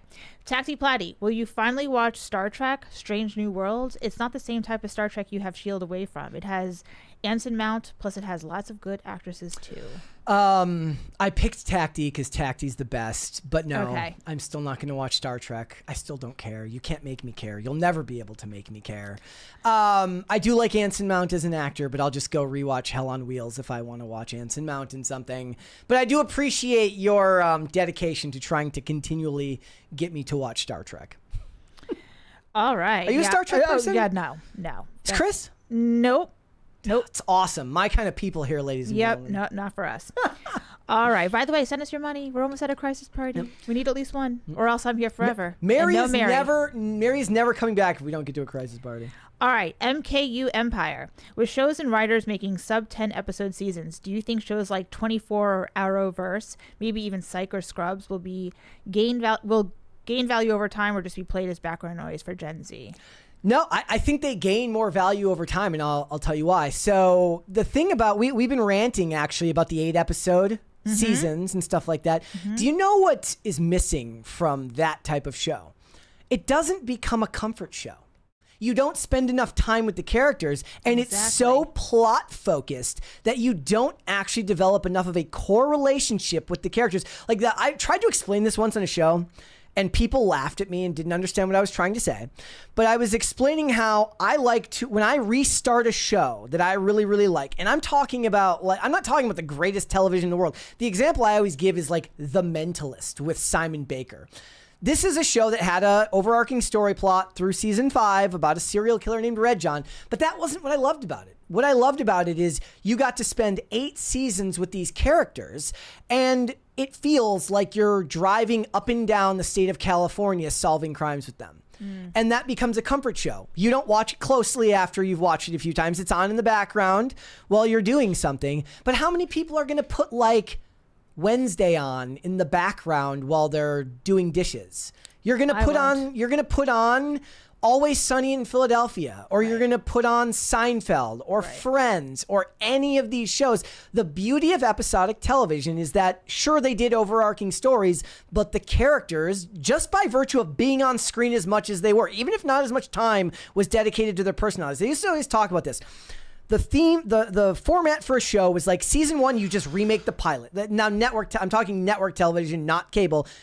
You remake the pilot over and over again. You get your formula down, you figure it out, you develop it down to a fine-tooth comb. Then when you get into later seasons, you can expand on those characters. You can spend more time at home with them. I've always found that I like a show less when I have to learn too much about why a character is the way they are. Now, maybe that's a quirk unique to me, but given the fact that I can go on Samba or any of these streaming charts right now and find that some of the top ranked shows on streaming are just cable shows from 20 years ago, network shows from 20 years ago. NCIS still shows up on the top streaming charts every week because people just go in and they put it on in the background with Criminal Minds and they let it play.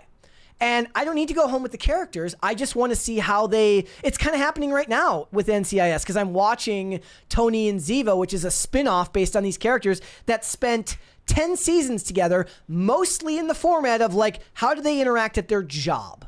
But as soon as you take them out of their job, it's not as interesting. Yeah. The chemist, they're like 15 years older now. It's like, it's just not the same. They're not as interesting without the format of their job to kind of add some context to why they are the way they are. The snarkiness on the job isn't as endearing when they're just at home bitching at each other, if that makes sense. Go off, Brett. Yeah. All right, we got James. Do you think that there will ever be epic stories on the same level as original Star Wars, LOTR, etc. again? If no, what do you think it will take to get back to that? Do you think there will ever be like another Lord of the Rings or another Star Wars? I don't know. Those are not for me either. I don't. Lord of the Rings. You're a movie buff. Yeah, but I watch like dramas, psychological thrillers, comedies. I mean, I'm not. I don't watch sci-fi, and it's just not.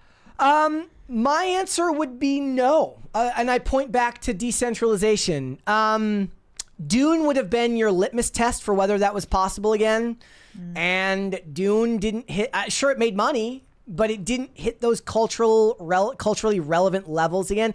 And I just think, again, it's because our attention spans are so decentralized to 9,000 different things. I guess the question I would ask is, it would require another property. Well, like a book, like you're it would require another property that's of that caliber. I mean, Lord of the Rings is highly regarded as one of the greatest pieces of literature ever written. Did you read it? I did not read it. I saw the movies. I did not read the books. Hey, I'll give you an example of why I know that, even before I had seen the movies. I was on tour in 2008. I was skating, and I was on tour, and there was a friend there who was all the way from Denmark, and he was learning English by reading Lord of the Rings. Like, that is how he learned to speak English, was by reading Lord of the Rings. Okay. Are there books now that are being made in current year or haven't been adapted? Are they going to take another stab at doing like Ayn Rand movies? Because those all flopped. No, those never did any well. Well, I mean, Harry Potter was kind of newer. I mean, so something could come along. Harry Potter would be but the Harry Potter books were written in the late 90s when, again, there wasn't as much technology. There wasn't as your attention spans weren't as divided as they are now. And even then, they're like, they got kids to read. Yeah. Like it was a miracle, even in 1997, that kids wanted to read. Yeah, but also this goes back to the genre thing again. Mm. Like, is that type of genre sought after at the moment, Yeah. I mean, you know what it'd have to be now? It'd be those creepy ass book talk romanticises, Yep. Morning Glory Milking Farm. Yeah. And there's no sale in that because you can't sell it to kids because it's for creepy, pervy women. I was going to say Colleen Hoover's another Yes. one. Oh, and she's big right now. Yeah. I would recommend My Brilliant Friend. I mean, it's Italian, but it's great. Okay. So, anyway. All right. Who would have known the future would have been paperback romance novels that you leave in the airport, like you leave in the seat when you. Because people want titillating stuff and they're not really getting it in their viewings, I guess. Okay. Otrabor. I think that's Roberto backwards. Okay. In a battle, would Wakanda defeat the Gongo? What's the main export of the Gongo? I'm sorry, but the Congo is a developing nation, and Wakanda is a technologically advanced super country that's been in hiding for decades. Obviously, Wakanda is going to win that battle. There's no way you're taking on Black Panther. And as far as the number one export of the Congo, it's obviously Labubus and Dubai chocolate. I don't know why you'd get Dubai chocolate from the Congo, but that's what we're exporting. Mary's there right now making the Dubai chocolate so that we can export it to you guys. That's where she went, to the Congo. Okay. Oh, wait. I just lost my place here. Mr. Corona, most anticipated movie for next year. Bro, do you have one? What are the most anticipated? What are the movies for next year? Yeah. So I couldn't think of one. I went through the list. So I got a couple here. Street Fighter. Because I can't wait to watch all the WWE actors that are going to be playing characters in Street Fighter. Okay. The Odyssey. I'll watch a Christopher Nolan movie. I will. Supergirl. I do want to watch it. I do want to see James Gunn. I do want to see messy Supergirl after all the seasons of clean cut Supergirl. And Mortal Kombat 2, which I'm glad is getting a theater release and isn't going straight to HBO Max. Oh, sorry. It's not HBO Max anymore. No, it is HBO Max again. It's so confusing. It was Max. Or no, it was HBO Max. Then it was Max. Now it's HBO Max again.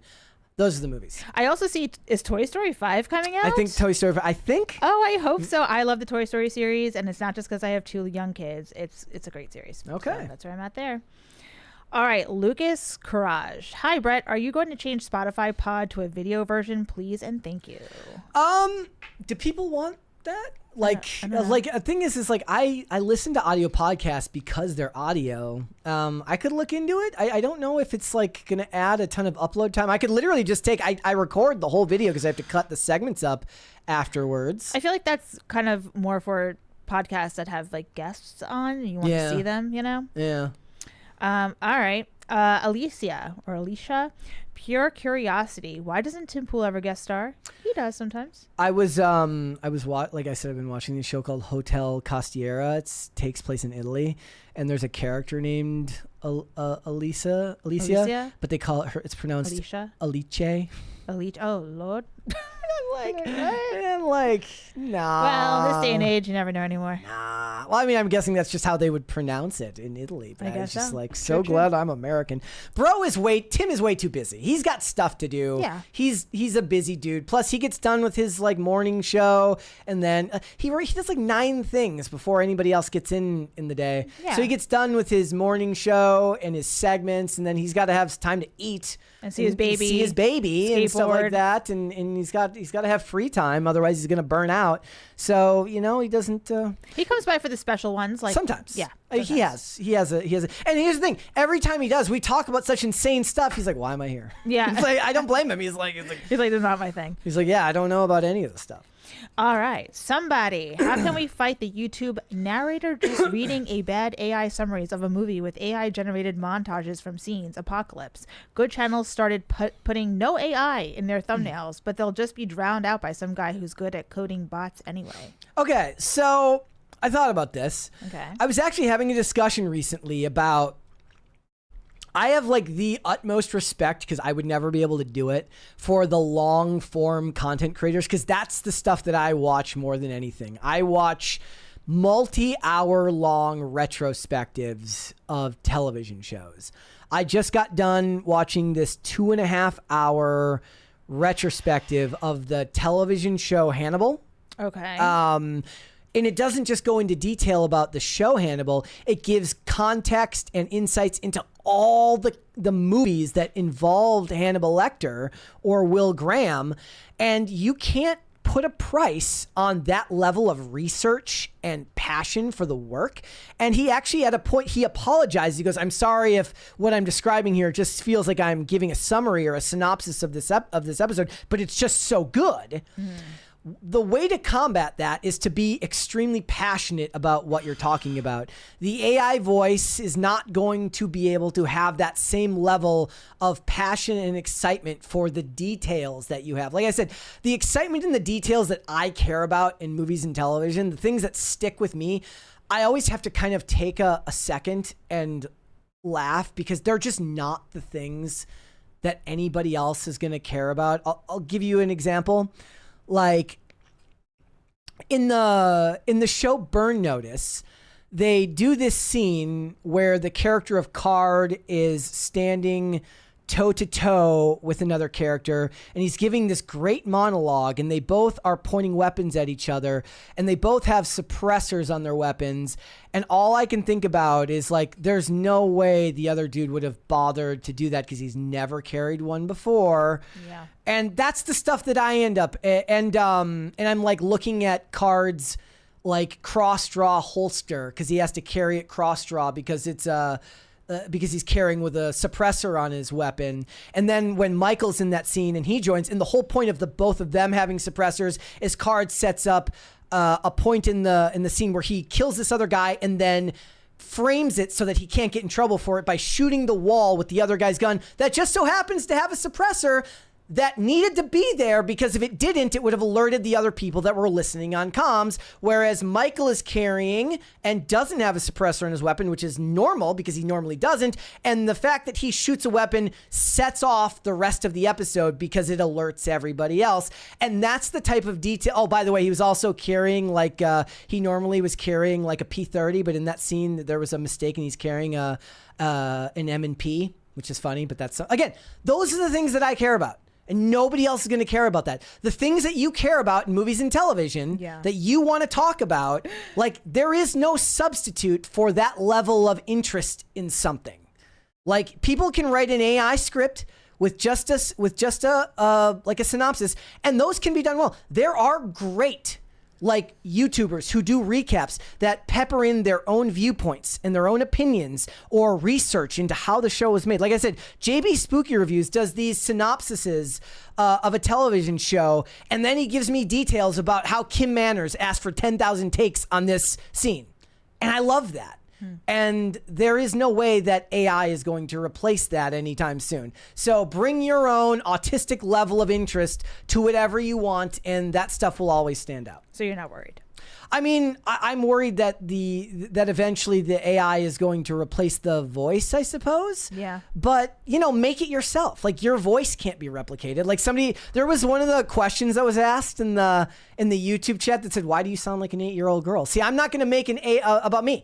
I'm not going to make an AI sound like an 8-year-old girl. So if I sound like an 8-year-old girl, then I guess that's what I have going for me. All right. Okay. So are we moving on to the Yes. All right.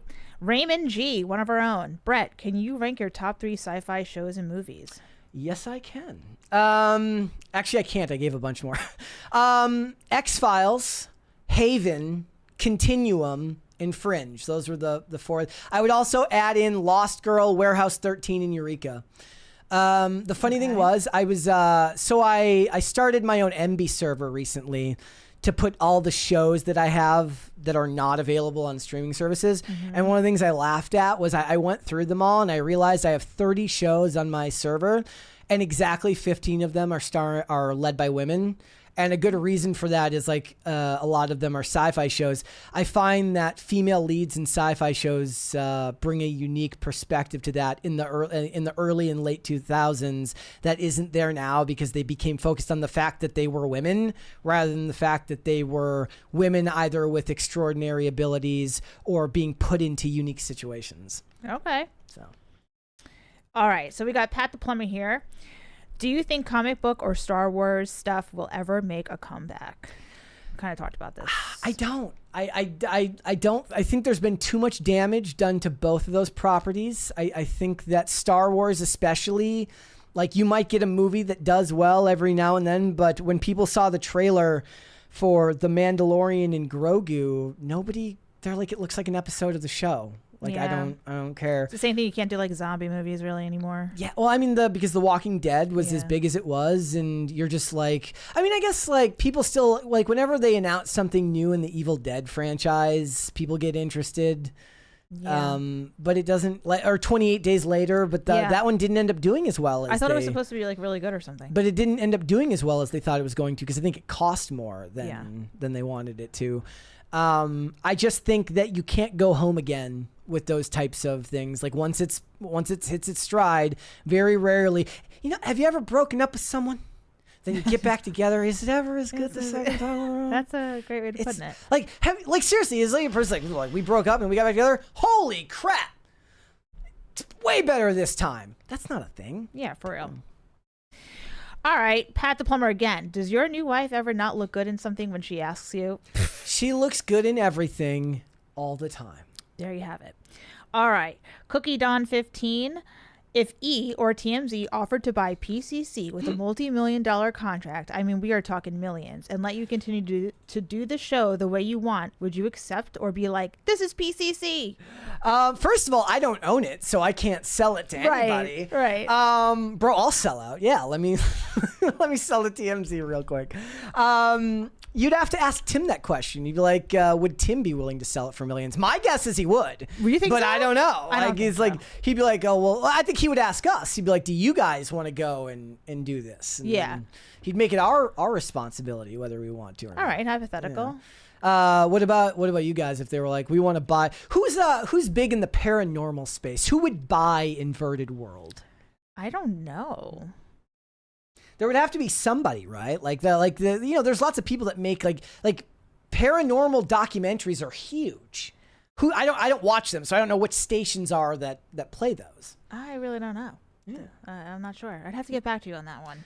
Somebody also asked if it's finally paid off to be a Mariners fan, because I always wear Seattle Mariners hats.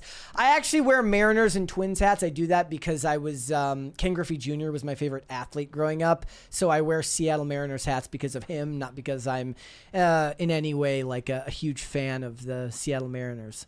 Also, I loved the fact that in the movie Little Big League, they brought in Ken Griffey Jr., one of the most eminently likable athletes in history, literally known for like his $1 million smile and wearing his hat backwards, and made him a dick. Like, he plays a villain in the movie. It's awesome. Okay. Have you ever seen it? It was a kids movie for Oh yeah, Little Big League. Yeah. Yeah. I watched a 40-minute video on why it was so great, on why it wasn't as good as the other baseball movies of the time. Like Rookie of the Year. Or Like- Angels in the Outfield. So the way he explained it, if I remember correctly, was he basically said that 90s movie, by the way. like all of those movies leaned into like fantastical elements, meaning like Rookie of the Year, he has The arm. an arm that suddenly can throw 100 miles an hour. Right. Nobody really believes that was like a real thing. And then in Angels in the Outfield, Angels are catching players, so you get to have a lot more fun with it. Yeah. Whereas in Little Big League, he's just a kid who's really smart about baseball, like autistically intelligent about baseball, and granddad just happened to own the Minnesota Twins. Right. And I always get confused between that and Rookie of the Year. And there's another movie I feel like. But yeah, that's the one where There's The Sandlot was that time The as well. Sandlot. It was a great time for baseball movies. Yeah, well, the grandfather gives it to him because he dies, right? He gives Yes, him the- he leaves it in his will. Actually, and, it's a great movie. I want to watch it again. and the guy points out, I didn't realize it, he's a dick. Yeah. The character of Billy Haywood is a dick. He's not actually nice to Yeah. he's mean to his mom. Well- He bullies a kid. Well, that's the thing. That and He watches Night Nurses from Jersey when he's not supposed to.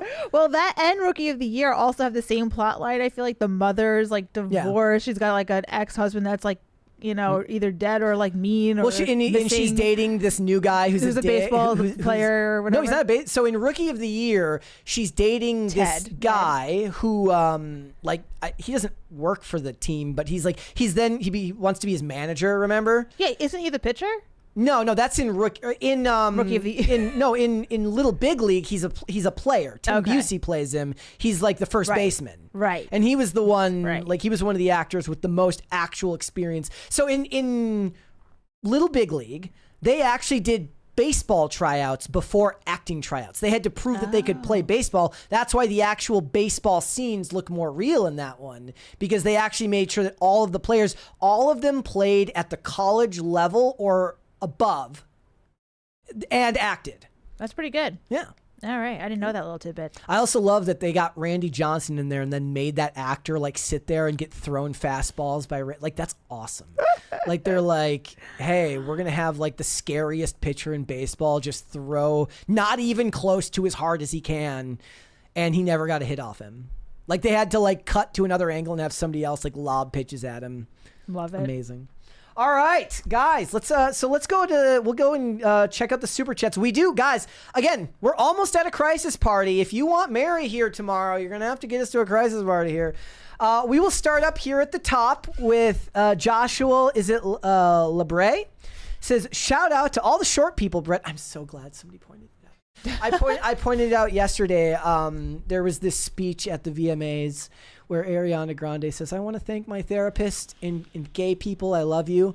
And I'm like, who doesn't feel patronized by just being like, hey, gay people, I love you. So I said, I want people to shout out short people like me so that I can always feel seen, heard, and validated.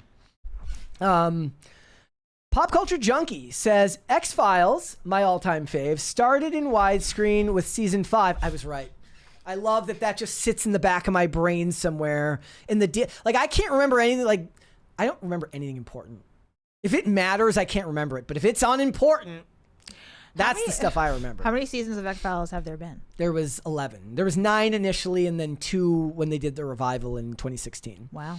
He says, started with widescreen in season 5. 1 through 4 were shot with framing for future 16:9 remaster. VFX shots in current HD versions look bad because they're blown up because they're blown ups of the standard def VFX shots. Yeah. Again, they framed it for widescreen, but I still prefer to watch it the way that it was done originally. I want to see it the way that my my grandpappy would have watched it on television in 1993. Wyatt Kaldenberg says, Wolfen, great werewolf movie, and the original Wicker Man, not the crappy Nicolas Cage remake, are both on Tubi. Tubi has better movies than Hulu and free. Oh, and it's free. Yeah, they have pretty good movies on there. I have a hang up there. With Tubi? I will watch old television shows that I've never seen before on Tubi with ads. I will not watch any movies with ads, and I will not watch any new TV shows with ads. But if it was, that's like every streaming service. Yeah. But I don't pay. I pay for ad free on everything. Okay. Like if I could pay for ad free Tubi, I would. Yeah. I mean, you could do that now. The Roku channel has Howdy for $2.99 a month, and there's like 2 shows on there. Yeah. I'm not paying for it, but like the point is like if it's old, like from the 90s. I'm like, okay, I can watch this with ads. Now I feel like I'm watching it on a tube TV. Mm-hmm. I'm used to the interruptions every 15 minutes. But if it's new, I don't want to watch it with ads. I'm okay with interruptions because I usually have to go to the bathroom. I got to get a snack. That's what the pause button is for. Well, that's fine. All right. Shane H. Wilder says, did you know Murder in a Small Town is back? Yes, I did. And unfortunately, of all the great stuff that's out right now, between Terminalist, Dark Wolf, Hotel Costiera, Tony and Ziva, which is meh compared to the others, High Potential, and then now Murder in a Small Town. Murder in the Small Town had the least impressive return. It's kind of boring, and I don't want to, like, they're turning a plot into it where the girl, like, Kristen Cruick's character is like, she ran for city office, and I'm like, I don't want to watch small town politics and how it intersects with the local sheriff. They had to like expand the local sheriff's jurisdiction to explain why so many damn people were getting killed because it's in a small town. Why is a new person dying every 10 seconds? And it's just the pacing is too slow.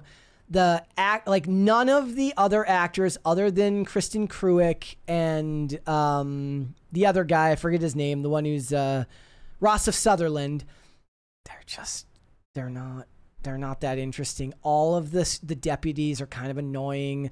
All of the side characters are kind of annoying. There was even this part, I'll see if I can explain what it was. This was the show that helped me figure out what it was about television today that's different from when I say that there was wokeness in television before, which is like, there's this scene in here where like he's this guy who's for all intents and purposes, he's one of the deputies. He's older, good guy. Everybody likes him. He's kind of portrayed as like this salt of the earth guy.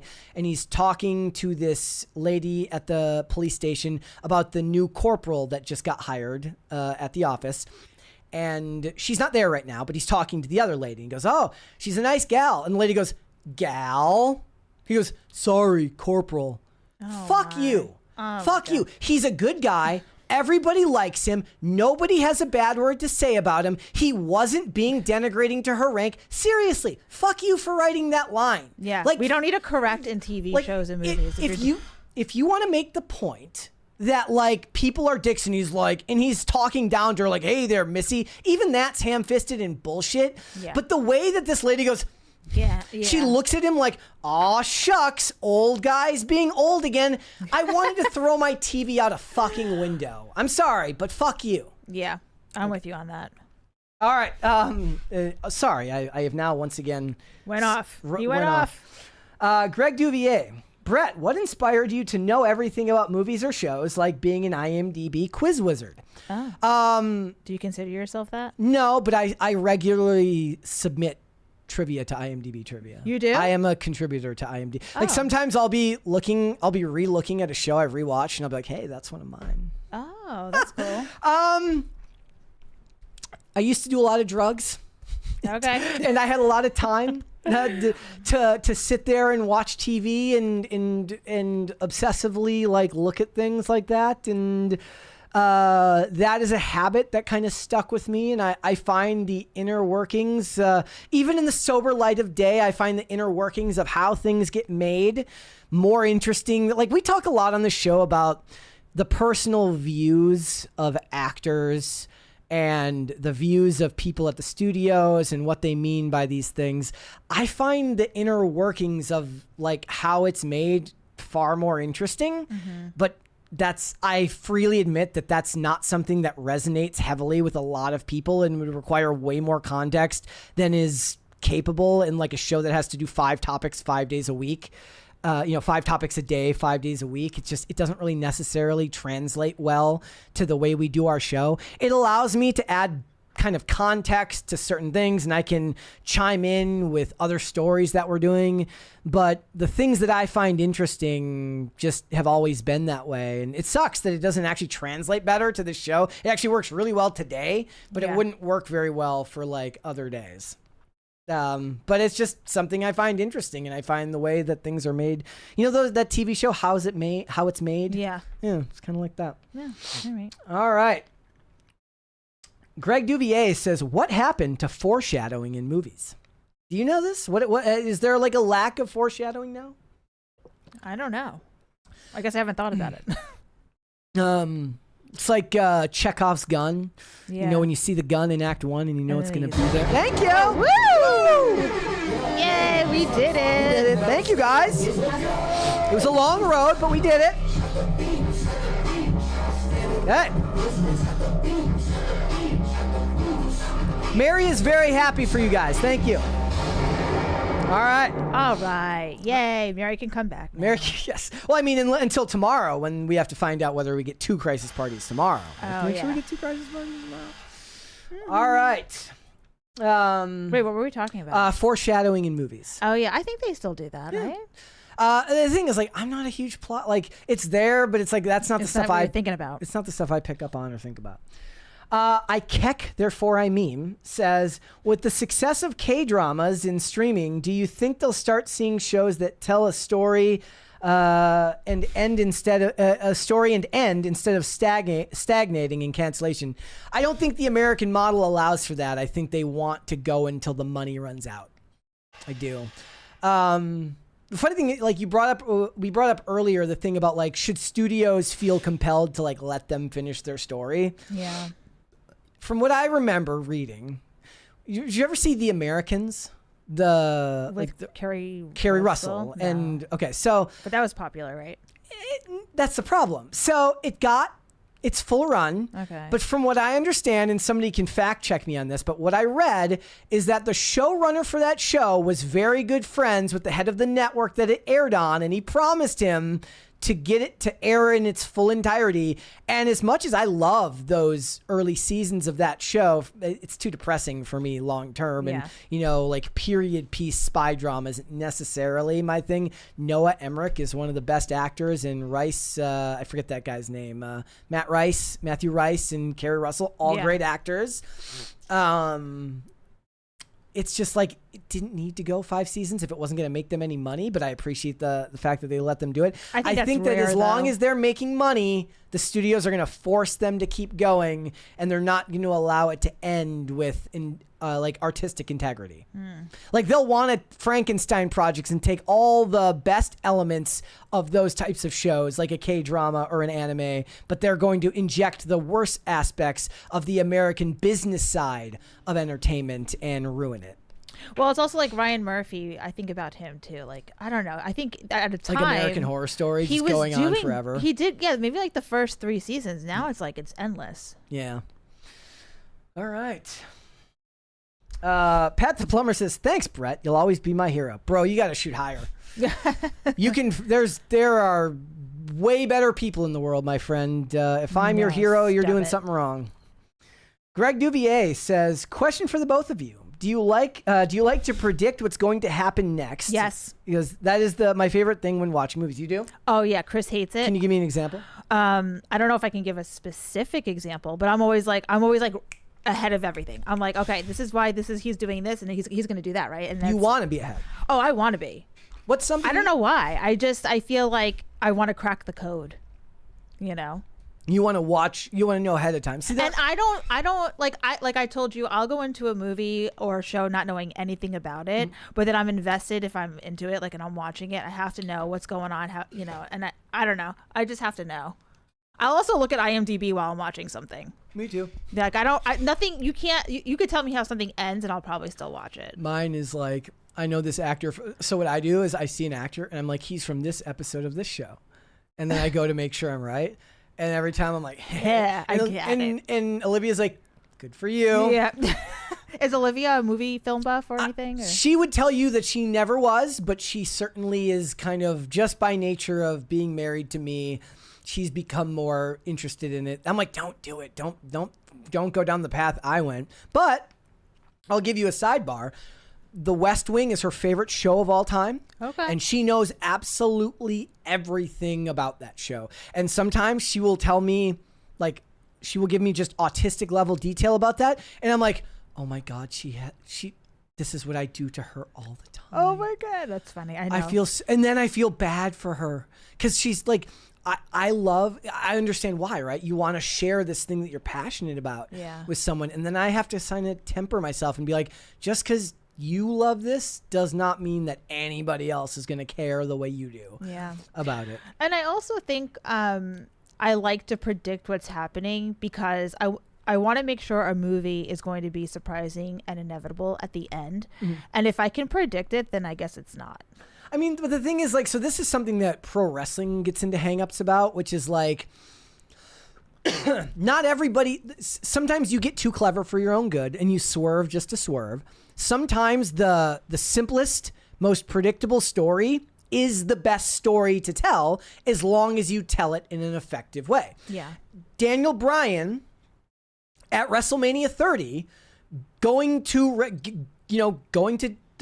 WrestleMania and winning the championship, despite the fact that he's tinier than everybody else. He's an underdog. Everybody in a place of power calls him a B+ player. You're never going to be able to win.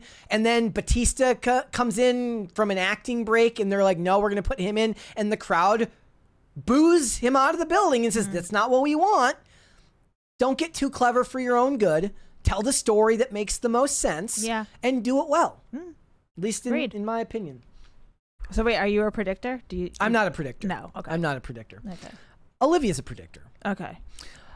What's your IMDb handle? It's not IMD Brett. That's a missed opportunity. IMD. It should be. I don't even have one. It's like I'm logged in, but it doesn't list it as anything. I don't even know what it is, but I'm logged in because I can submit. But it's not like I check it like. Okay, I do check it every day, but it's because I watch stuff every day. But I'm not like checking it at work unless it's something I need to look up for the show. I'm actually going to plug, so you can actually find me on IMDb. Chris and I had created a TV series called Server Life when we used to work in the service industry, and there's 7 episodes. You should watch it. Where is it? You can actually find it on YouTube. We originally put it out on Vimeo, and no one does Vimeo anymore. But in 2017, it was the thing because of like high maintenance and whatever. And YouTube you couldn't put something more than 10 minutes on YouTube at that time.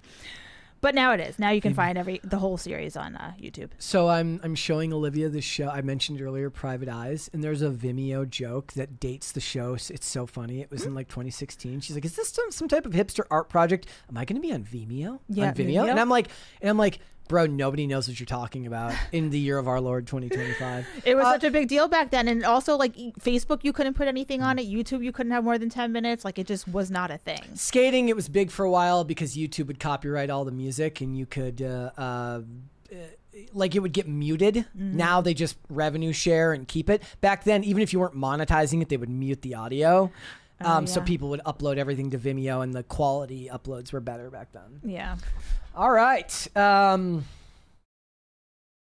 Straight Rippin' 93 says, thoughts on Star Wars Skeleton Crew? I enjoyed it. Not a Star Wars. I've watched some of the series and I've watched the movies, but I don't like. I'm not watching that.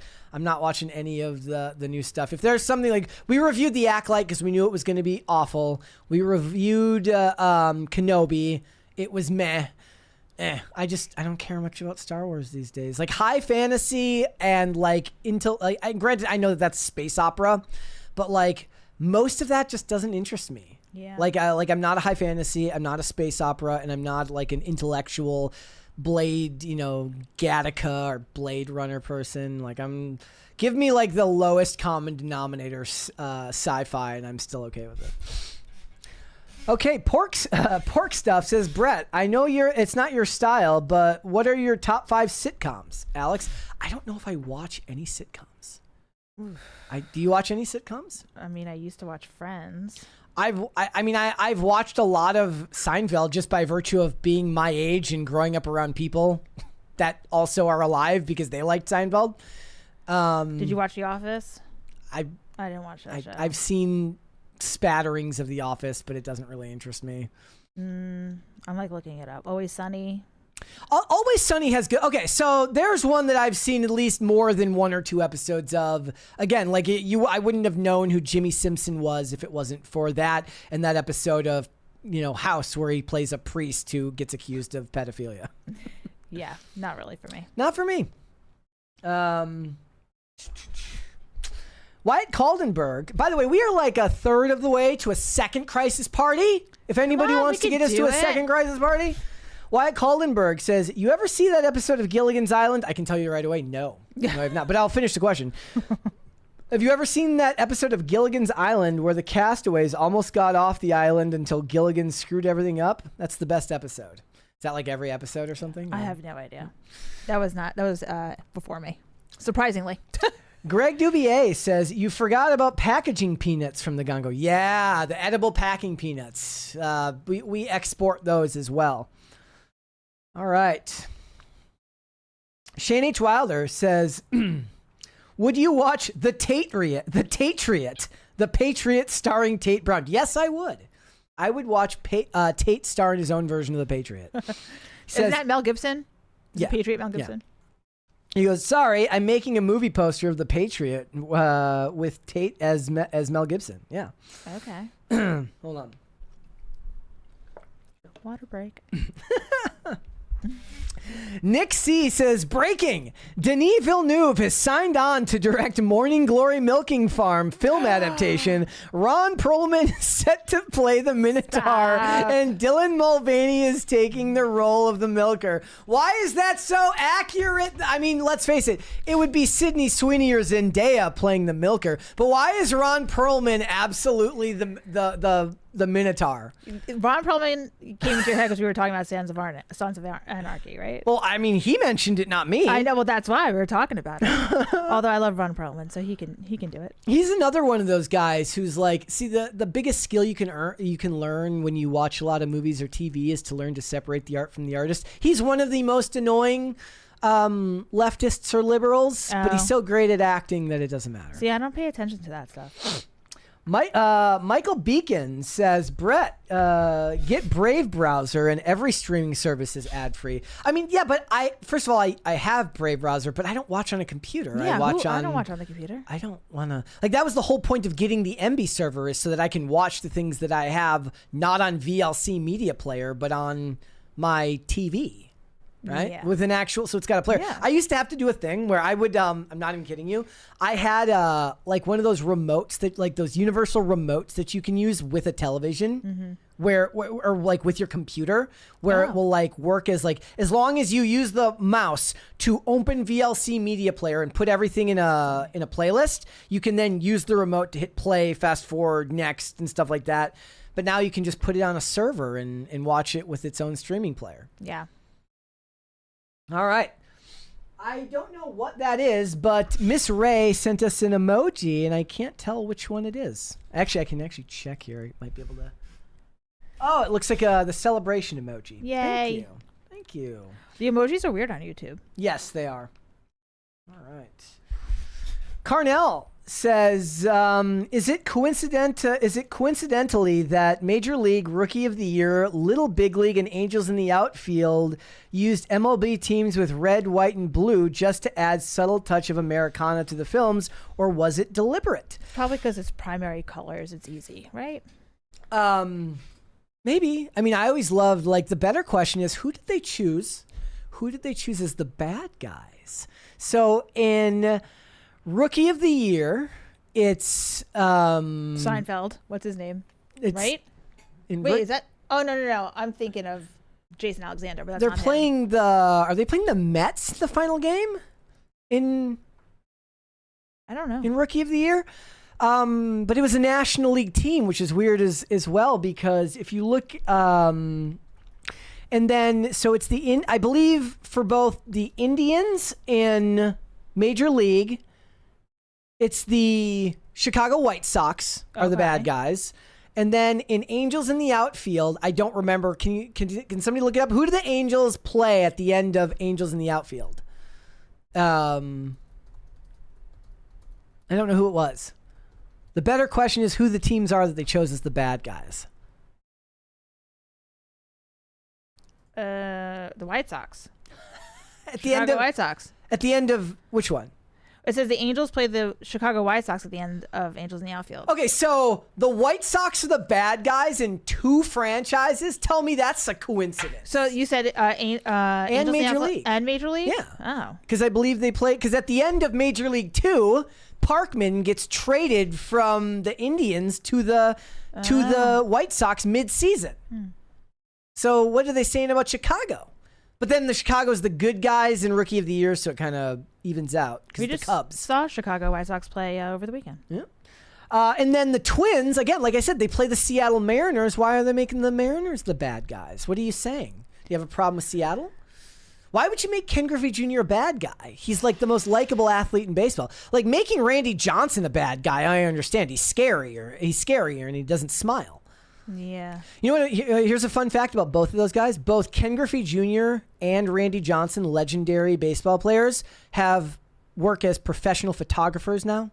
Oh, really? Both Ken Griffey Jr. and Randy Johnson shoot sports photography now. Did you put that on your IMDb trivia? Well, that's a good one. I should add that. Somebody might have already done that one though. I might have missed my opportunity on that one.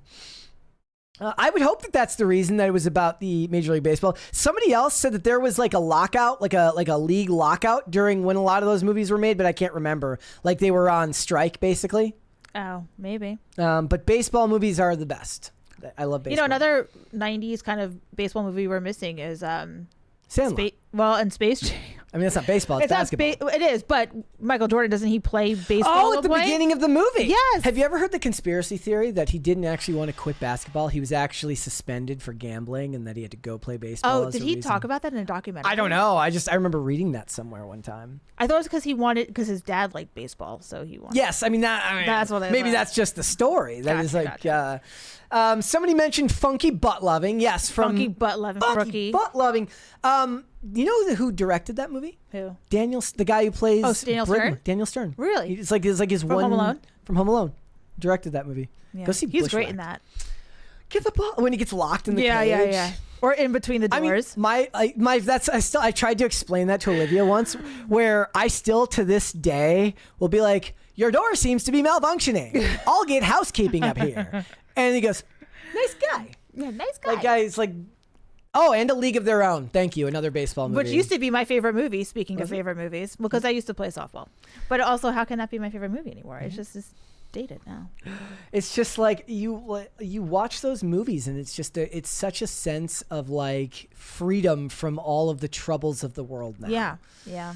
It's also, let's face the plot hole in Rookie of the Year. They would have never left that ball in the pitcher's mound that he slips on right before he injures his arm at the end. I mean, you never know.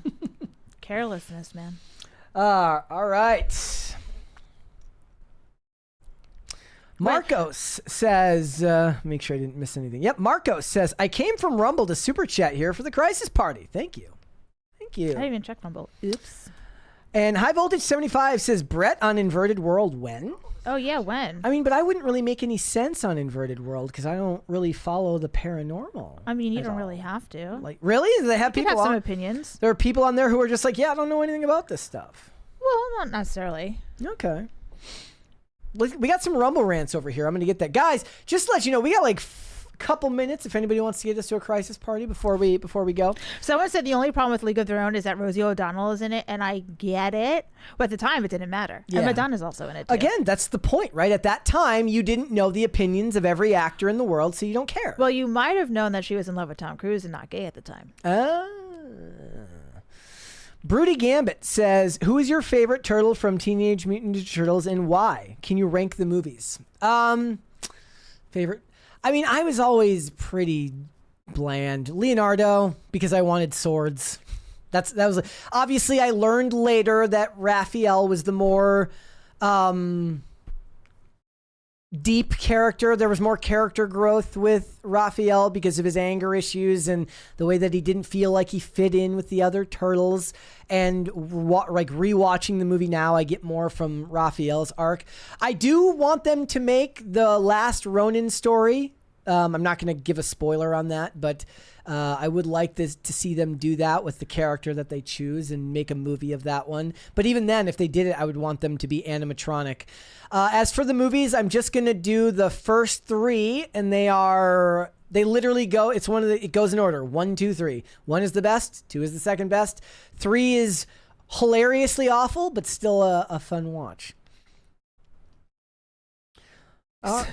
Someone said Raphael is the answer we were looking for, Brett. Yep. I mean, he's like the objectively, like, that's the film nerd answer, right? It's like, oh, he's got so much character development. He's so deep and you get so much from him. Like, yeah, but Michelangelo says funny stuff and that's fine. Was he the one like into pizza or something? Yes. Okay. Well, they're all into pizza, but they're all into Michelangelo is the one that's more of a jokester. Okay.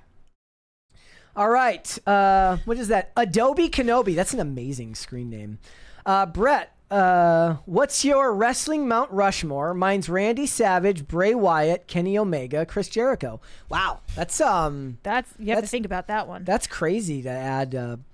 Bray Wyatt is, I wouldn't put Bray Wyatt on mine because mine's going to be colored mostly from people from my childhood.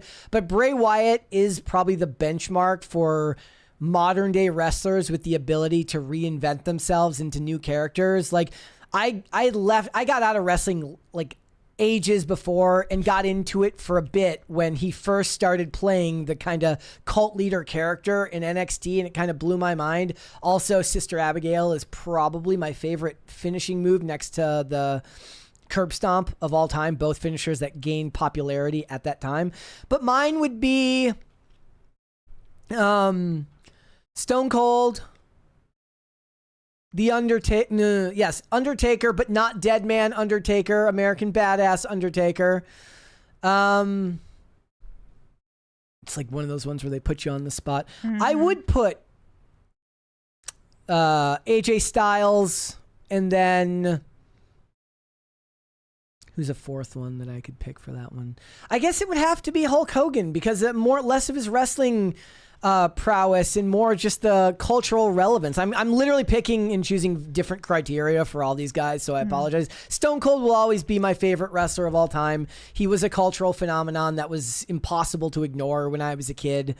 It's funny because I feel like his character should theoretically, like it's actually interesting. So think about it like this. Like there's like this anti-capitalist message these days, and people hate the rich people, the millionaires and the billionaires.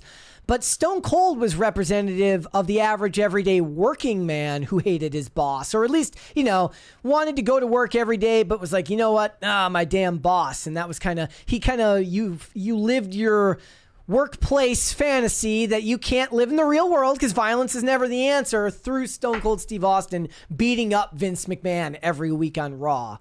And I loved listening to Stone Cold tell stories about wrestling and the things that he found interesting about the industry. So those would be my main ones, but I really liked AJ Styles. I really like AJ Styles as well. I used to have a Hulk Hogan doll, like that popular one, the famous one. Yes! I'm like, I wonder whatever happened to it. Like, I wonder if my mom still has it somewhere, like in our basement, or I got rid of it. That would suck, but I remember I used to have one. One of the things that I kind of the idea stays around in my head is like, I've never done it, and I likely never will, but I want a full-sized replica belt of the original, like the Scratch logo Big Eagle belt, the one that they debuted right after WrestleMania 14. Winged Eagle was what they had when Stone Cold won the championship from Shawn Michaels at WrestleMania 14. And when they came out on Raw the next night, they had a new belt. I don't want the blue one with the blue strap with the old box logo. I want the one with the black strap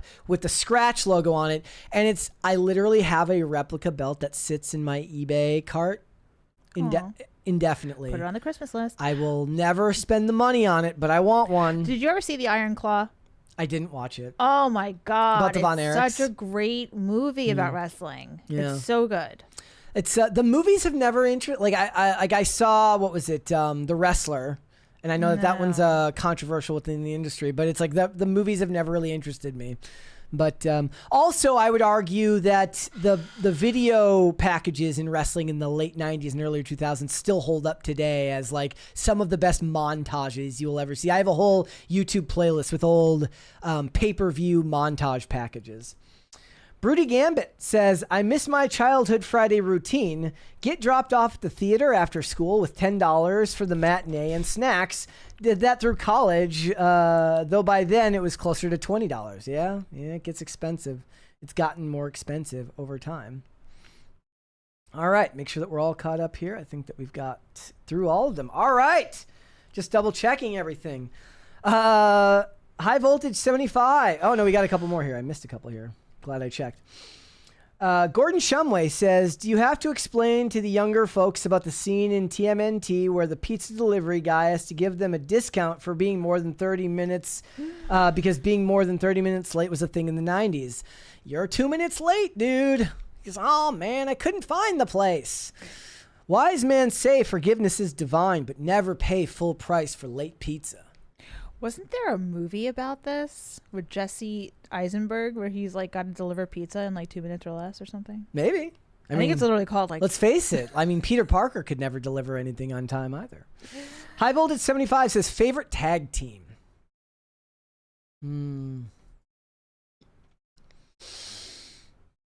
I don't know. Like, I'm going to be honest, tag team wrestling never really interested me, but, but I will say... both Road Dogg and Billy Gunn like have gone on to give they give these great interviews in the years since those days, and I love hearing the road stories from Billy Gunn and Road Dogg when they go on like Chris Van Vliet. So I'm going to say them because they seem like they've grown up, and I love hearing stories from old timers in the industry because there's just so much lore to everything that happened, and they talk about it the way that they talk about their years wrestling in the 90s the way that like veterans talk about going through war together, combat day in and day out. You're driving, you're literally on the road 6 days a week, 7 days a week. You're never sleeping in your own bed. They would wrestle 270 days a year. And that's insane. It's nowhere near like that now. So they have all of these insane stories from the road, and hearing like the camaraderie that all of those wrestlers built through what they did, I find that type of interview to be particularly engaging. So that's just me. Oh, Dudley. Yeah, Dudley boys obviously have the best finisher because 3D is the best finisher of all time. And Devon Dudley's interview recently was really, really good. So, all right. Guys, before we go, I want to thank each and every one of you who tuned in today, even though this was not one of the typical episodes of Pop Culture Crisis. So thank you guys so much for that. I really, really appreciate it. Listening to my inane ramblings, I'm sure, is not for the faint of heart, but I appreciate all of those of you who came out to do so today. And Alex, thank you. Thank you, Brett. Thank you, everyone out there watching. It's been a pleasure being here today. If you want to see more of me, you could see us on Inverted World Live tonight at 10 p.m. I'll be there tonight and tomorrow night. I'm going to put you on the spot. You want to come back on Monday, or I'm not sure if you have. I will. I'm not sure if you have any other days this week that you could do it. If I can, I will. If you how about Friday? If you want to come back Friday. Okay. This I week. will let you know. Check. I will. I'm putting her on the spot. I'd love to come back and hang out for sure. All right. Guys, if you want to follow me, I am on Instagram and on X at Brett Dasovic on both of those platforms. We are here 5 days a week, Monday through Friday, 3 p.m. Eastern Standard Time, which is, of course, noon Pacific. We are on Amazon Music, Apple Podcasts, Pandora, and Spotify. If you would like to listen rather than just watch this show, you can also rate and review on Apple Podcasts and on Spotify, which is another great way to help the channel out. So thank you guys so much for that. And if you want to follow the show on social media, we are on Twix at popculture_show, Facebook at Pop Culture Crisis, Instagram at Pop Culture Crisis Pod. Guys, we will be back with another episode tomorrow. We'll see y'all then. Bye, everybody.